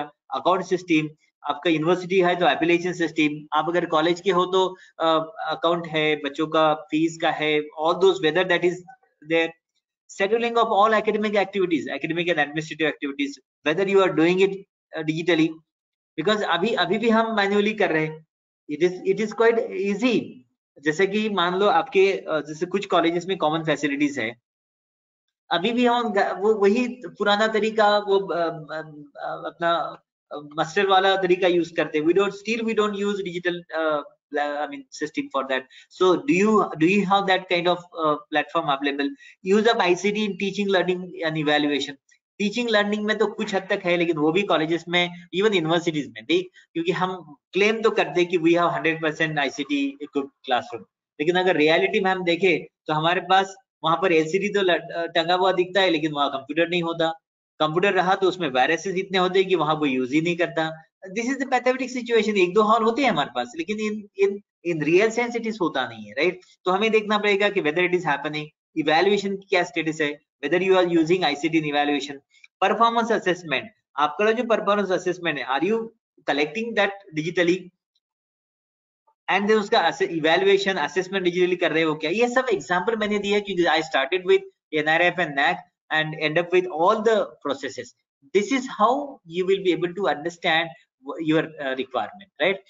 इकोसिस्टम आपको डेवलप करनी पड़ेगी. How ecosystem can be develop? Ecosystem का मतलब क्या है? ऐसी सिस्टम कि जिसमें once it is started everything would be, मतलब एक बार वो जैसे कि वो हम ये बोलते हैं ना, बॉम्बे की लोकल ट्रेन होती है कि आप खाली वो उसके गेट पे खड़े रहो, लोग आपको अंदर, और उतरते समय भी आप गेट पे खड़े रहो, लोग आपको बाहर ढकेल देते हैं. So that kind of ecosystem you need to have. Once you are in, you are automatically going to be groom and nurture, right? तो उसके लिए कुछ एग्जांपल मैं दिया. आपको देखना पड़ेगा करंट स्टेटस ऑफ डिजिटाइजेशन क्या है. इकोसिस्टम को डेवलप करना है तो आपको देखना पड़ेगा कि अभी आप कहां पर हो, current status of digitisation of your own institution. Then global digitisation benchmarking क्या है, मतलब कहां पर, मतलब कैसे ग्लोबली आपको बेंचमार्किंग देखनी पड़ेगी. मतलब बेंचमार्किंग क्या है, जैसे लैंडमार्क, मतलब आपके लिए आपका टारगेट क्या होगा, right? Then you need to have the collaborative efforts, क्योंकि अकेले आप कर नहीं पाओगे. जैसे कि मान लो इट इज गुड दैट आपका कॉलेज है, अंदूर कॉलेज यूनिवर्सिटी के साथ, जैसे कि हमारे जो डॉक्टर सतीश भालशंकर जी है, इनके साथ मिलकर कुछ कर रहे हैं. So like they are taking some help, like collaborative efforts, right? Then advance digitisation through eminence, आपको ये तो कोलैबोरेशन हो गया. देन आपको आइडेंटिफाई करना पड़ेगा कि जैसे कि मान लो यूनिवर्सिटी है, बामू है, बॉम्बे है, आईआईटीज है, इनमें कुछ eminent personality you identify and like use their resources, maybe once for a while, maybe once in a month, once in a fortnight, once in a 2 month, whatever, right? So that the eminence can be achieved. And then impact on, you need to see like how it is going to have the impact on economy. Overall जो है ये digitisation process होने से आपका जो cash inflow और outflow जो था, इनकमिंग और आउटगोइंग कैश फ्लो जो था आपका, उसमें कुछ इंप्रूवमेंट आई क्या? जो डिफिसिट था वो आप मिनिमाइज कर पाए क्या? जो प्रॉफिट है उसको आप मैक्सिमाइज कर पाए क्या, right? If you don't do that, then what is the use? It should be right? And thoughtful leadership in digitization and innovation, this is very very important, because इसलिए मैंने कहा कि जो बंदा वो लीड कर रहा है, वो कोई भी हो, IQAC कोऑर्डिनेटर हो, हेड हो, प्रिंसिपल हो, वाइस चांसलर हो, he is going to make he is going to have a tremendous impact for creating ecosystem and digitization. ये एक वंडरफुल मॉडल है, आपको बोलता है वैल्यू प्रोविजन कॉन्वास। ये ज्यादातर मैनेजमेंट वाले लोग यूज करते, लेकिन आपको बताऊं, क्योंकि आजकल हमारा ओबी एजुकेशन जो है ना, इसके सब आंसर देता है। अभी मैं एग्जांपल देता हूं आपको, जैसे कि प्रोडक्ट, हमारे प्रोडक्ट कौन है? हमारे स्टूडेंट। हमारे स्टूडेंट हमारे प्रोडक्ट है। तो अगर अगर हमारे प्रोडक्ट को सेल करना है मतलब, अगर मान लो अभी देखिए यूजीसी ने कहा कि आपका जो स्टूडेंट आउटकम जो है 50% होना चाहिए, this is quality mandate of UGC. Student outcome मतलब उसमें प्रोग्रेशन भी है और प्लेसमेंट भी है। UGC is expecting minimum 50% student outcome.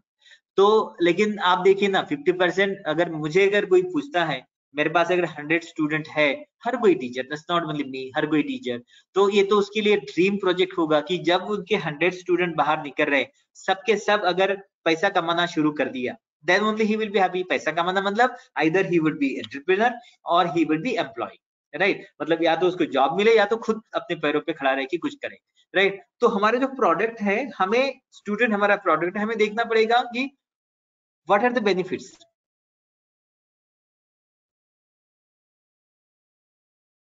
Right? What your product do, मतलब हमारा लोगों को बताना पड़ेगा कि मेरा प्रोडक्ट क्या कर सकता है, मेरा स्टूडेंट कहाँ कहाँ काम का है। Then experience, what does it feel like to use your product, मतलब लोग आपको बताना पड़ेगा कि आप अगर मेरे स्टूडेंट को लोगे तो this is going to be your benefit, this are going to be, this is how you are going to benefited. Banking sector में मेरे स्टूडेंट के ये बेनिफिट हो सकते हैं, इंजीनियरिंग सेक्टर में मेरे स्टूडेंट अगर आप लेते हो तो ये बेनिफिट हो सकते हैं। Then you need to tell features, आपके स्टूडेंट के पास आपके प्रोडक्ट के फीचर्स क्या है। जब तक ये चार्ट आप फाइनलाइज नहीं करोगे, तब तक आप आपके स्टूडेंट को सेल ही नहीं कर पाओगे, because anyway eight the end of the day this is business model, no longer like a conventional education system, this is going to be a business model now। as far as the customer satisfaction is concerned, हमारे customer कौन रहेंगे? Parents, employers. Parents and employer, parent क्यों? क्योंकि हमारी जो degree है, degree के लिए एनरोलमेंट जब होगी तो पेरेंट हमारे कस्टमर रहेंगे। जब हमारे स्टूडेंट आएंगे, बाहर निकलेंगे, तब हमारे एम्प्लॉयर जो है वो हमारे कस्टमर रहेंगे। तो आपको देखना पड़ेगा कि wants, what are the emotional drivers for purchasing, मतलब वो लोग जो है आपके स्टूडेंट को क्यों क्यों कंसिडर करें। मतलब मान लो हम इसकी बात करें, ऑन कैंपस इंटरव्यू की बात कर रहे हैं, तो जब हम किसी कंपनी को कैंपस में बुलाएंगे तो कंपनी क्यों आएंगे आपके पास, आपको देखना पड़ेगा कि what are the emotional drivers, then what are hidden needs, उनकी रिक्वायरमेंट क्या है, हिडन नीड्स क्या है, आपको आइडेंटिफाई करने पड़ेंगे।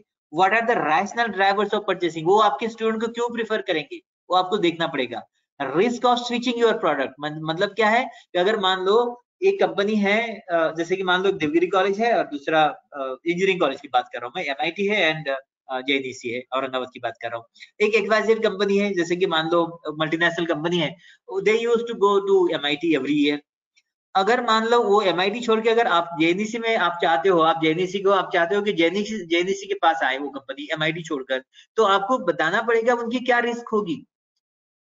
तो रिस्क फैक्टर आप एड्रेस करोगे, क्या रिस्क होगी और क्या रिस्क नहीं होगा, that you need to think. And most importantly, what do people currently do instead, मतलब अगर मान लो वो आपके पास नहीं आ रहे, अगर कोई XYZ कंपनी है जो आपके पास आ नहीं रही, वो जा कहाँ रही है और क्यों जा रही है, क्यों आपके पास नहीं आ रही है, आपके बच्चों को क्यों कैंपस के लिए सेलेक्ट नहीं कर रहे, unless you do this, I am sure you can not prospect. And this is what it is important. ये NAAC के लिए इम्पोर्टेंट है, ये NRF के लिए इंपॉर्टेंट है, ये डिजिटाइज होना चाहिए, दिस इज फर्स्ट एक्सरसाइज। तो ये सब आपके पास होता है क्या, नहीं तो आप देखिए कि ये हमारे पास होता नहीं, ये नहीं होता, ये नहीं होता, ये हमें करना है। देन सेकंड है encourage disruptive thinking. Disruptive thinking का मतलब ये है कि आउट ऑफ बॉक्स थिंकिंग को आप एनकरेज करिए।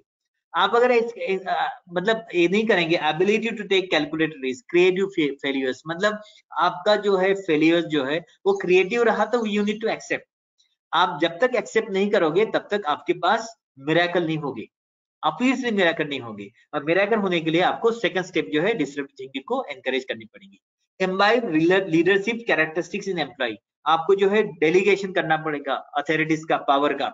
आप मान लो टॉप लीडर है आपके इंस्टीट्यूशन के, जैसे IQAC कोऑर्डिनेटर है, प्रिंसिपल है, वाइस चांसलर है, तो आप सब कुछ आप नहीं कर सकते। If you start looking everything, each and every aspect of university, you are going to kill the university. Let me tell you my friend, you need to delegate. आपके पास फाइनेंस ऑफिसर है, आप फाइनेंस एंड अकाउंट ऑफिसर है, काम उसको करने दो, आप वो काम में आप इंटरफेयर मत करो, लेट हिम डू दिस. हाँ, once in a week, once in a day you can have a discussion, आप बताइए कि कैसे काम करना है, but don't do that one, right? वैसे ही आप मतलब जितने भी लोग आपने एम्प्लॉय किए हैं उसके you should delegate the power. आप अदरवाइज लीडरशिप आप एम्बाइब करेंगे कैसी? आपका एग्जांपल बताता हूं मैं. आपको अगर सही मायनों में लीडरशिप अगर एम्बाइब करनी है और आपके जो कलीग है वो अगर आप चाहते हो कि they should be convert into leaders and they should take their decision on their own, तो क्या करना चाहिए? एक सिस्को नाम का आपको पता होगा, very famous international digital company. What they have done very recently, हालांकि एकेडमिक इंस्टीट्यूशन में पॉसिबल नहीं है, it is only possible in companies. उन्होंने क्या किया, जितने भी उनके ग्रुप्स थे, अलग अलग ग्रुप्स थे अलग अलग एक्टिविटी के लिए, उन्होंने क्या किया, कुछ इनहेरेंट लोगों को छोड़कर, मतलब कुछ एक दो लोग जो they are very very important in that particular, जैसे कि एक 10 ग्रुप है, तो हर ग्रुप में एक दो लोगों को छोड़कर सबको कहा कि भाई you change the group now, you change the group. आपको जो है ना, आपका ग्रुप छोड़कर दूसरे किसी भी ग्रुप में आप काम करिए. Now you have the options. You see they have done this exercise and what they have seen after couple of years, there has been substantially increase in turnover, substantial increase in turnover. ये कैसे है कि जैसा कि हमारा college है, college में 10 department है, आपने एचओडी को कहा कि भाई यस आप वहीं रहिए, बाकी सब टीचर को कहा कि भाई आप you can flow wherever you want. Physics का केमिस्ट्री में जा सकता, केमिस्ट्री में फिजिक्स में जा सकता. ये तो पॉसिबल नहीं है, लेकिन हमारे पास क्या है, हमारे पास अनफॉर्चुनेटली अगर मान लो फिजिक्स के टीचर है, अगर मैं अगर डिजिटल इलेक्ट्रॉनिक्स अगर पिछले 5 साल से 10 साल से पढ़ा रहा हूँ, तो वो भी मैं चेंज करने के लिए तैयार नहीं. विदिन डिपार्टमेंट भी हम रिसेबलिंग एक्सेप्ट नहीं करते.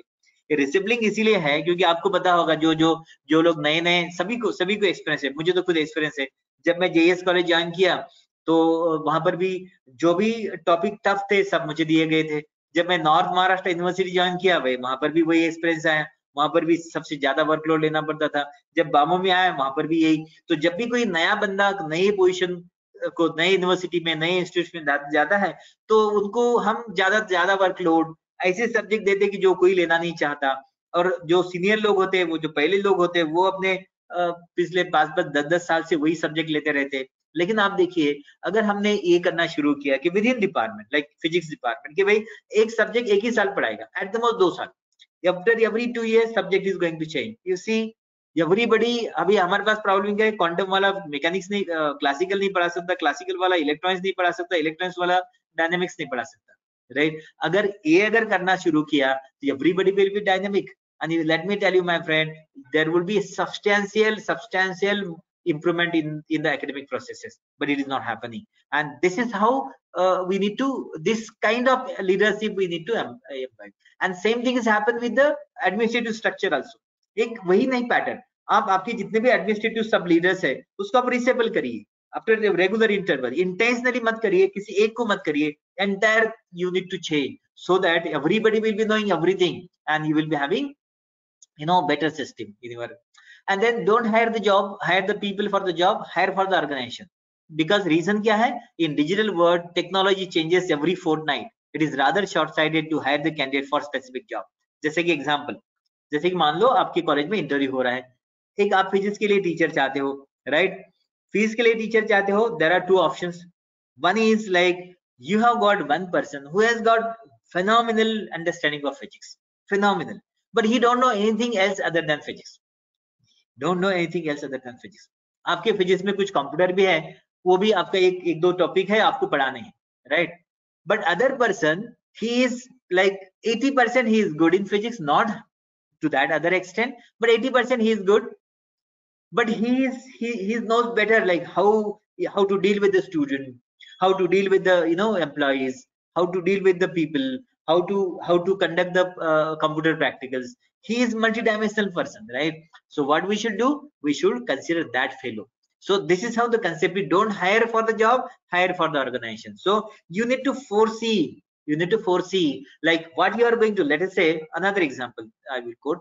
For example, आपके पास एक FIR स्पेक्ट्रोफोटोमीटर है, एक कोई मशीन है, राइट। तो आप अगर करोगे, आप उस मशीन चलाने के लिए अगर कोई एक बंदा देखोगे आप, तो वो कहेगा कि yes, as far as this machine is concern, I am like, मुझे सब पता है, राइट। लेकिन दूसरा बंदा है, वो कहेगा कि भाई इस मशीन का मुझे उतना पता नहीं है, बट हायर वर्जन जो इसका, उसका I am expert in that, but this I can deal. मैं अगर थोड़ा मैनुअल देख लूं तो I can deal with this machine as well.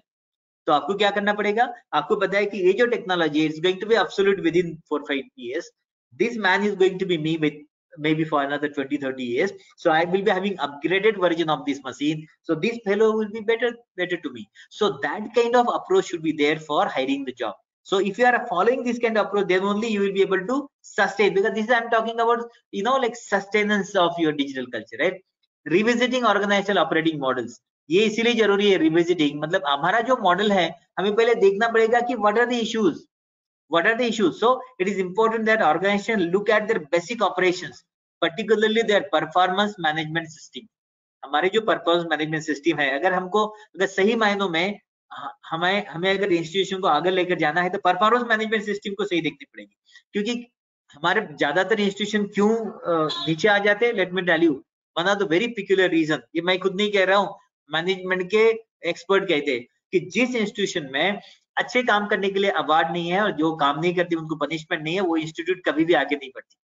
तो performance management system over the time आपको चेंज करनी पड़ेगी, ओवर द टाइम आपके पैरामीटर्स बदलने पड़ेंगे। You need to have the measurement, systematic measurement, a scientific measurement for measuring the performance, assessing performance, so that the good people will be encouraged, they will be motivated, and they will be doing better and better job. And those who are not on the line, those who are not following the path properly, they can be groomed. They should not be removed rather, but they should not be demoralized rather, they can be groomed, so that at the end of maybe 2-3 years later down the line, maybe 5 years down the line, you will be having altogether different situation. That is why revisiting organizational operating model is going to be very, very important. And these are some of the barriers in digital transformation. Barriers क्या है, जैसे कि कोई college है, उसमें अगर कुछ digitise platform use करना चाहते, मतलब इनफॉर्म, मतलब लाना चाहते कि भाई अभी मैनुअल कुछ नहीं होगा, एवरीथिंग वुड बी, जैसे सोचिए ना आप कि आप जो हम एप्लीकेशन करते, आपने अगर डिसाइड कर दिया कि nobody is going to send manual application, everything would be computerised, right. तो सबसे पहले क्या करना पड़ेगा, everybody need to get train themselves.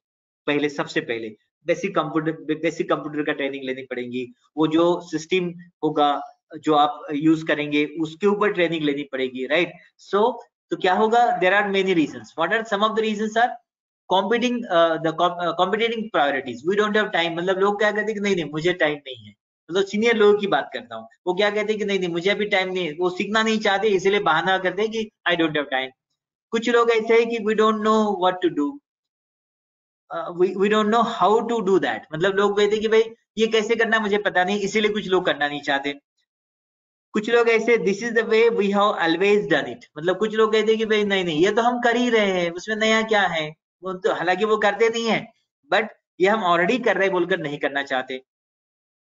कुछ लोग जो है वो डर होता है उनका कि भाई अगर डिजिटल एक्सेप्ट करूं, क्योंकि मुझे तो नॉलेज नहीं है, जैसे कुछ सीनियर प्रोफेसर होते हैं, सीनियर एडमिनिस्ट्रेटर होते हैं, उनको कुछ पता नहीं होता, तो डर के मारे वो कहते कि अगर मैं एक्सपोज नहीं होना चाहिए बोलकर मेरे इंस्टीट्यूट में वो डिजिटल कल्चर ही मैं लाना नहीं चाहता। ऐसे भी कुछ रीजन है, there are probable reasons, and कुछ इंटरनल पॉलिटिक्स होता है, और कुछ लोग रिस्क नहीं लेना चाहते। So these are some of the barriers in digital transformation. We need to understand what are those barriers. Similarly, we need to understand what kind of like assumption, depth assumption. तो उसमें क्या है, 3 बातें हैं। सबसे पहले विजिबल मैनिफेस्टेशन ऑफ कल्चर, ये देखना पड़ेगा हमें, हमारे पास जो कल्चर है, whatever culture we have, मतलब मान लो हम डिजिटल कल्चर बिल्कुल है नहीं, तो उसके वजह से प्रॉब्लम क्या है। विजिबल मैनिफेस्टेशन ऑफ कल्चर मतलब क्या है कि डिजिटल प्लेटफॉर्म ना यूज नहीं करने के ड्रॉबैक्स क्या है, वो हमें पहले समझने पड़ेंगे, राइट। क्यों, मतलब इसकी वजह से क्या लॉसेस हमारे हो रहे हैं, नंबर 1।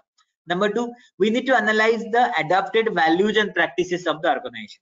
देखना पड़ेगा कि जो values and practices हम अडॉप्ट कर रहे हैं उसको पहले एनालाइज करो, कुछ पता चलेगा ना एनालाइज करने के बाद। And then we need to explore the underlying assumption, the beliefs and behavior that people within the organization, मतलब लोग जो है ना उनके बिहेवियर्स क्या है, वो उनकी अंडरस्टैंडिंग क्या है, जब तक ये 3 एक्सरसाइज हम नहीं करेंगे तब तक ट्रांसफॉर्मेशन होगा नहीं।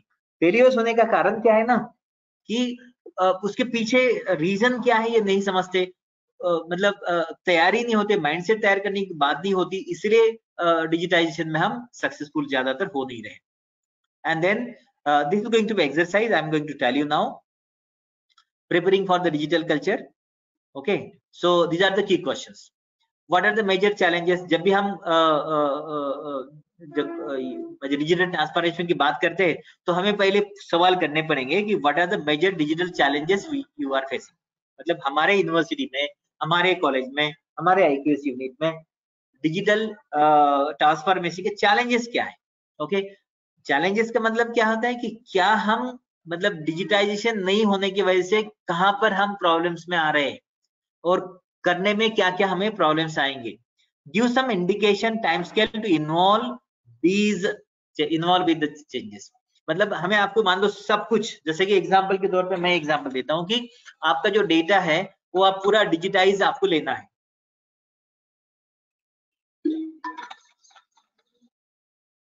आपको डेटा पूरा डिजिटाइज लेना है तो आपको देखना पड़ेगा कि क्या प्रॉब्लम्स क्या है डिजिटाइज, मतलब सब नैक का डेटा, एनआरएफ का डेटा डिजिटाइज लेना है तो प्रॉब्लम्स क्या है, तो आपको कितना समय जाएगा। Give some indication of time scale कि वो सब करने के लिए आपको 2 साल लेंगे, 1 साल लेंगे, 6 महीने लेंगे, 3 महीने लेंगे, whatever.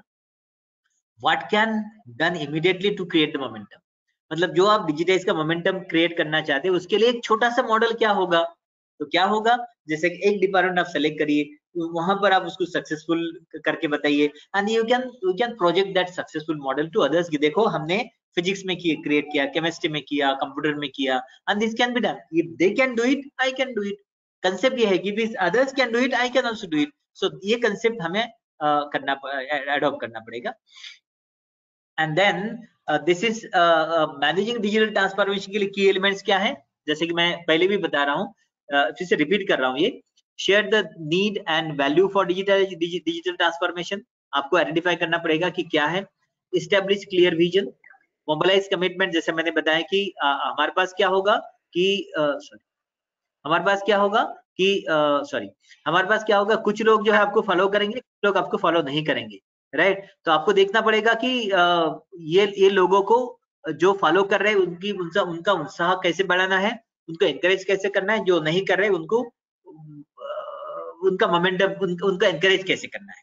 Then build momentum for digital transformation. तो एक कोई एग्जांपल लो, जैसे मैंने बताया एक एग्जांपल लो, एक छोटा सा एग्जांपल, छोटे से लेवल पे आप पायलट लेवल पे उसको इम्प्लीमेंट करके बताओ, सक्सेसफुल करके बताओ, and then you can implement that, duplicate that in other department as well. Adopt a continuous improvement model of culture for digitization. This is very important. मतलब कैसा है ना, आज जो भी आप कर रहे हैं, don't think that you are going to be excellent, right? जो भी आप कर रहे, be happy, identify where you are and keep on doing. If you do this, you will be easily successful. ये एक्सरसाइज मैं ऑलरेडी आपको दी थी, ये आपको फिर से मतलब मैंने, क्योंकि ये बहुत सारा हमने डिस्कस किया, लेकिन फिर से मैं आपको ये करूंगा क्योंकि ये हमने define share need and value for digitisation, ये हमने डिस्कस किया। इस्टेब्लिश ये भी डिस्कस किया, मोबिलाइजेशन भी डिस्कस किया, बिल्ड मोमेंट ये भी डिस्कस किया। अभी एक बार फिर से रिवाइज मैं करना चाहूंगा इस सभी बातों को क्विकली। सबसे पहले जो है creating share need and value for digital transformation. सबसे पहले आपको अपने आप को सवाल करना पड़ेगा कि मुझे क्यों करना है, राइट? मुझे क्यों करना है, मतलब डिजिटाइजेशन मुझे क्यों करना है, पहले आपको देखना पड़ेगा। what are the some of the some of the answers to why stakeholder, one of the answer could be stakeholder understanding। मेरे जो stakeholders है, अब हमारे stakeholders क्या है, इंस्टीट्यूशन के स्टूडेंट है, टीचर्स है, पेरेंट्स है, एल्युमनाई है, अनएम्प्लॉयर है, राइट। अभी आप देखिए कि जब आप डिग्री प्रोग्राम की बात करेंगे तो आपको सेल करना है, मान लो, मतलब आपको एनरोल करने बच्चों को, तो आपको पेरेंट्स इंपॉर्टेंट है, राइट। देन एम्प्लॉयर्स इंपॉर्टेंट है, क्योंकि जब बच्चे बाहर निकलेंगे तो उनकी एम्प्लॉयमेंट मिलना चाहिए, प्लेसमेंट होनी चाहिए, इसलिए दो स्टेक होल्डर आपके लिए इंपॉर्टेंट होंगे, एनरोलमेंट के समय पेरेंट्स, एंड जब बच्चे पास आउट होंगे तब एम्प्लॉयर्स, राइट। तो आप क्या करना चाहते हैं, अंडरस्टैंडिंग स्टेकहोल्डर, स्टेकहोल्डर अंडरस्टैंडिंग क्या है, understanding stakeholder better through in depth analysis. Digital data अगर रहा तो उनकी अंडरस्टैंडिंग, मतलब उनके फीडबैक आप देखेंगे, उनका एनालिसिस आप ठीक तरीके से कर पाएंगे। Exploring social media more to understand what makes the stakeholders happy, what leads to the stakeholder dissatisfaction. मतलब ओवरऑल आप अगर पढ़ेंगे, मैं एक एक नहीं पढ़ता क्योंकि समझ जाएगा, आप अगर पढ़ेंगे, आपकी स्क्रीन आपके सामने होगी, तो मेनली ये क्या बता रही है, अलग अलग कलर मैंने जानबूझ के यूज किए, मेनली ये क्या डिफाइन करता है, क्या बताता है कि मेरा जो स्टेक होल्डर्स है उसकी जरूरतें क्या है and how can make them happy. Parents, जब मैं मतलब एनरोलमेंट के समय पेरेंट्स की रिक्वायरमेंट क्या होगी, मैं अच्छी तरीके से समझ पाऊंगा। Accordingly I will be able to fine tune my curriculum, fine tune my courses, जो उनको जो जिस टाइप की कोर्सेज चाहिए वो कोर्सेज मैं शुरू कर पाऊंगा मेरे इंस्टीट्यूशन में। And then as far as whenever students are passing out, employers की रिक्वायरमेंट क्या है, accordingly I am going to make changes, amendment in my curriculum, right? So this I'm going to do it more effectively if I having digital transformation, digital platform available, right? Digitized data available. So this is one of the need of answer to why. Then why customer centric? Customer centric होना क्यों जरूरी है? क्योंकि आपको मैं बताऊं, customer centric नहीं रहेंगे तो यू आर गोइंग टू, ये एग्जांपल पीटर डुकर का एग्जांपल दे रहा हूं मैं। Aim of marketing is to make selling superfluous. Marketing is to know and understand the customer so well that the product or service fit him or her sells into sell. What does it mean? It means that जो मेरे जो दो stake holder की बात मैंने की, जब हम स्टूडेंट को एनरोल करते तो पेरेंट्स है, जब स्टूडेंट पास आउट होते तो मेरे एम्प्लॉयर्स है, जैसे कंपनी के मालिक है, गवर्नमेंट है जहां पर मेरे बच्चे जॉब करेंगे, राइट? तो उनकी जरूरतें क्या है, accordingly I will be fine tune my programme. So unless I do it, I will not be able to do. So therefore, what is bottom line? Bottom line is our approach should be outside in. It should not be inside out. Outside in मतलब क्या है? This is what the outcome based education is all about. Outcome based education हमें क्या सिखाता है कि बच्चे कहां पर आप आपके स्टूडेंट को देखना चाहते हो, accordingly you define your program outcome, accordingly you define your course outcome, accordingly you and then you design the curriculum. मतलब पहले आप उनकी जरूरतें क्या है सोचो, then accordingly you design the curriculum and then impart the teaching.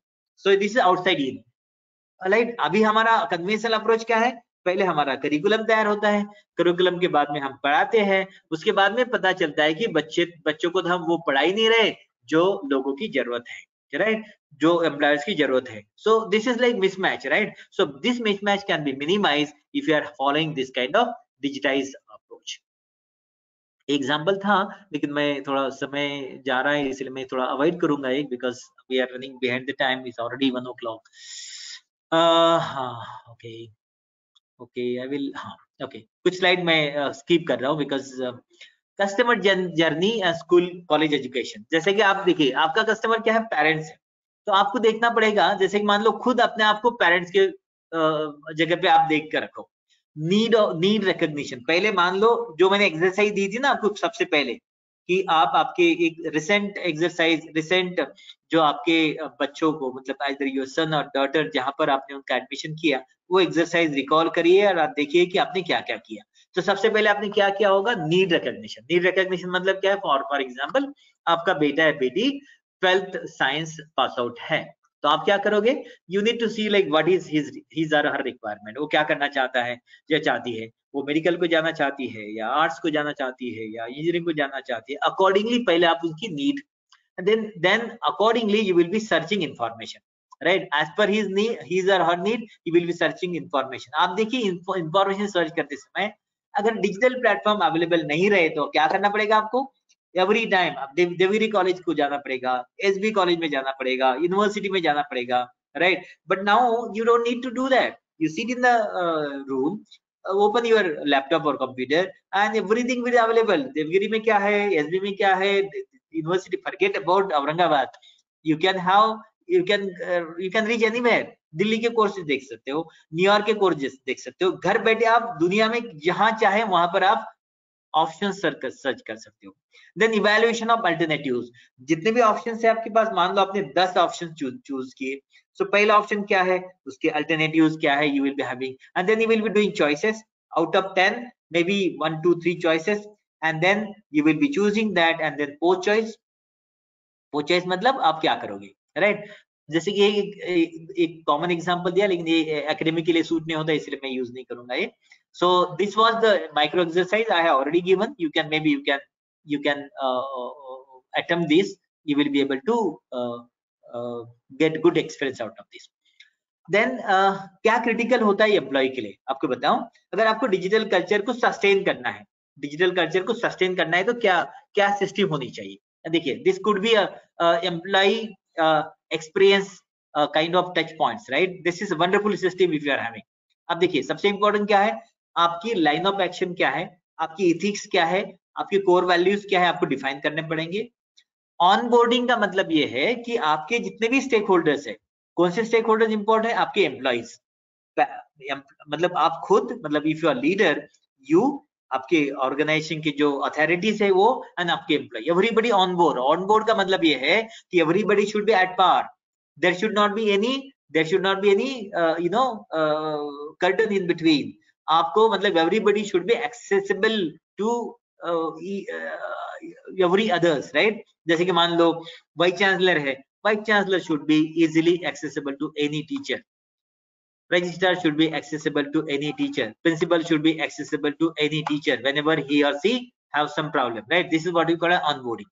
Continuing education, everybody should enrich, मतलब आपको सभी को कंटिन्यूअस एजुकेशन देने पड़ेगी। एजुकेशन का मतलब ये होता है कि भाई इस इंस्टीट्यूशन की पॉलिसीज क्या है, आपको कैसे रहना है, आपको आगे कैसे बढ़ना है, इथिकल कैसे रहना है। इथिकल वैसे मतलब वैसे ही नहीं रह सकते, आपको उसके लिए कुछ इलेक्शंस रखने पड़ेंगे। So you need to keep on training the people, you need to have that kind of system. Relocation means what? Depending on the capacity, depending on the capability of capabilities of your employee, you need to relocate.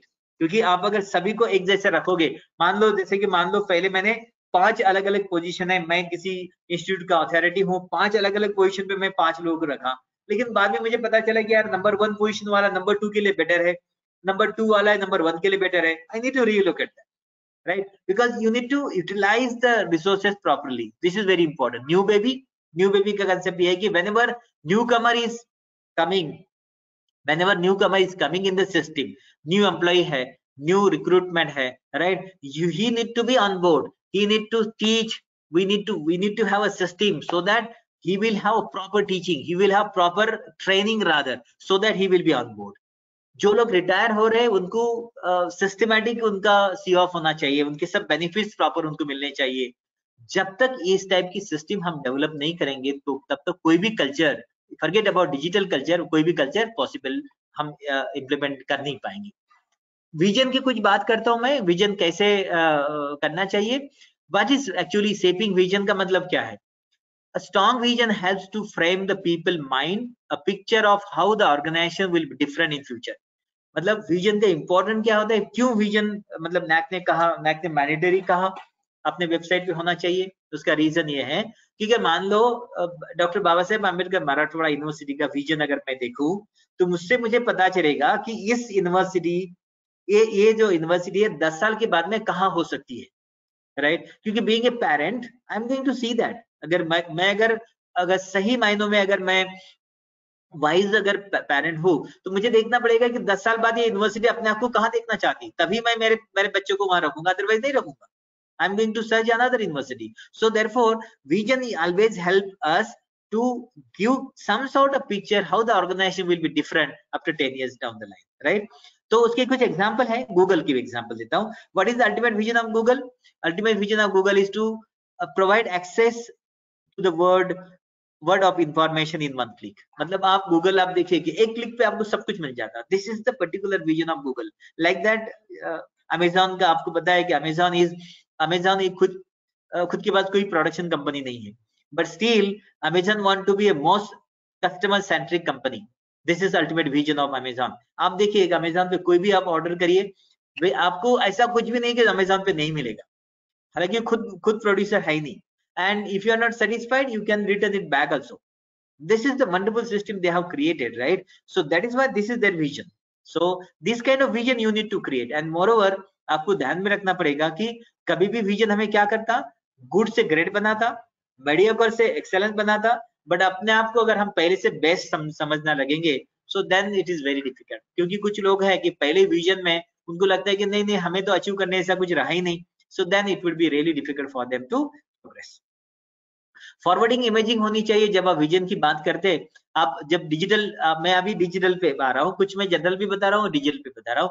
जब आप digital vision की बात करते हैं, सबसे पहले आपको बताना पड़ेगा, क्योंकि लॉट ऑफ रेजिस्टेंस होगा, क्योंकि लोग कहेंगे कि यार क्यों कर रहे हो, ये तो अभी हमारे कॉलेज में जैसे कि 100 एम्प्लॉय है, उसमें 70 लोगों को तो पता ही नहीं है, कंप्यूटर आता नहीं है, अभी सब आप डिजिटल करोगे तो कैसा हम कोप कर पाएंगे।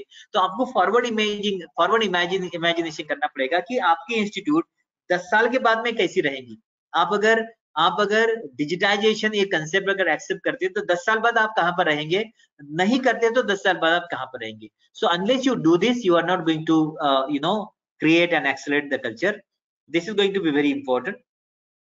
Then mobilizing commitment, जैसे कि मैंने कहा mobilizing commitment का दो सबसे important बातें जो मैंने सबसे पहले बताई कि those who are like following you, you should not take them granted. जो आपको सुन रहे हैं आप उनको मतलब फिर मैंने जैसे बताया फिर से वही होगा कि वो कहेगा कि यार मैं काम करता हूँ, ये बार बार मुझे ही काम करते, he is taking me granted. No. So what we need to do, we need to provide them proper award means you need to appreciate. Appreciation need not be every time in terms of money. Appreciation could be in terms of celebration, right? I mean the gratification, right? This is how you need to do. You need to enhance their moral, right? And those who are not following you, so what is the, I mean जो follow नहीं करने वाले, आगे example मैं दे दूंगा आपको, but let me read this quote, wonderful quote. When we dream alone, it is only dream, but when we dream together, it is no longer dream, it is the beginning of the wonderful reality, new reality rather. क्योंकि देखिए हम अगर अकेले कुछ करना चाहे तो कभी भी पॉसिबल नहीं होगा, it is only dream means कभी भी पॉसिबल नहीं होगा। लेकिन अगर हम टीम वर्क करना चाहे तो definitely we can achieve it. अभी मैं आगे बढ़ता हूँ। तो रेजिस्टेंस क्या होता है ये तो मैंने बताया, इसलिए मैं रिपीट नहीं करूंगा, कुछ एग्जांपल्स थे। आईक्यूएसी कोऑर्डिनेटर के लिए अच्छी ये क्लिप मैंने जानबूझ के रखी, क्योंकि ज्यादातर कॉलेजेस में ऐसा होता है कि आईक्यूएसी कोऑर्डिनेटर को सब लोग गालियां देते रहते हैं, यार ये तो बार बार इंफॉर्मेशन पूछते रहता है, कितना परेशान करता है, ये डेटा दो वो डेटा दो, ऐसा करो वैसा करो। प्रिंसिपल भी, जिस कॉलेज के प्रिंसिपल बड़े स्ट्रिक्ट होते हैं, ही मतलब उनको अप्रिशिएट करने वाले सामने लोग करेंगे, लेकिन पीछे अप्रिशिएट करने वाले बहुत कम रहेंगे। लेकिन स्टिक नहीं होते, जो सब कुछ चलता है ऐसे बोलने वाले, he is going to be popular. And same thing is true with vice chancellor and registrar as well. लेकिन हमें ये देखना पड़ेगा कि कभी भी हर इंस्टीट्यूशन में कभी भी बहुत गिने चुने लोग होते हैं जो अच्छे होते हैं, हर इंस्टीट्यूशन में। This is, I mean this is not only idealistic version, this is reality also. 80% of output always result from 20% inputs only. This is reality. 80% output always result from 20% only. अगर आपके पास 100 एम्प्लॉय है तो आप मानकर चलो कि उनमें से आपको 20 ही लोग आपके साथ रहेंगे, 80 नहीं रहेंगे, so that you will not be discouraged. Same thing is true with IQAC too. Okay, so this slide is very important from them. 80% consequences flow from 20% causes, 80% results come from 20% efforts only, right? And therefore we should not be discouraged. Somebody is like, if you are having resistance, you should not be discouraged, right? So resistance, जैसे मैंने कहा कि resistance एक ऊपर level के resistance होता है। बहुत बार ऐसा होता है कि जब भी हम ट्रांसफॉर्मेशन की बात करते हैं, जिनके पास पावर है वो खुद ही रिलक्टेंट होते हैं। बहुत सारे यूनिवर्सिटीज में ऐसा होता है कि जो अथॉरिटीज है वही रिलक्टेंट होते हैं, क्योंकि उसका रीजन उनका डर है, क्योंकि since they are not used to with the latest technology, उनको लगता है कि अगर हम फॉलो करने लगेंगे, we are going to be expose. So कभी भी नई चीज जब भी आएंगी, unless you have a really dynamic people at the top, इसलिए मैंने कहा ना कि इसलिए एक कहावत है कि होशियार इंसान जो है, मतलब intellectual leader always select more intellectual people than him for various position.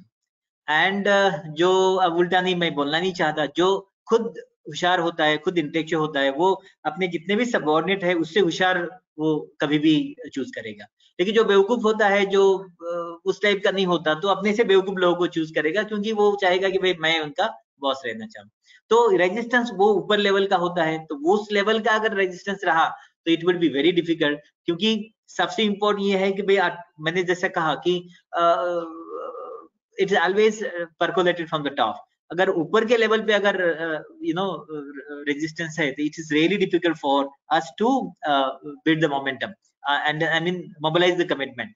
But लेकिन मैं कहता हूँ कि अगर लीडर ने क्या करना चाहिए, खुद ने तो डायनेमिक होना ही चाहिए, एक एग्जाम्पल सेट करना चाहिए, लेकिन हमारे जो सबऑर्डिनेट जो है उनमें से अगर कोई अपोज है तो उनको आप उनके साथ बैठिए, उनके साथ बात करिए, उनका रेजिस्टेंस का रीजन आप समझिए, and then accordingly prepare plan so that in due course of time they will be with you. Building momentum के लिए ये 3 इंपॉर्टेंट है: incentives to support the change, socialisation and role modelling from the leader. तो सबसे important क्या है? Incentives.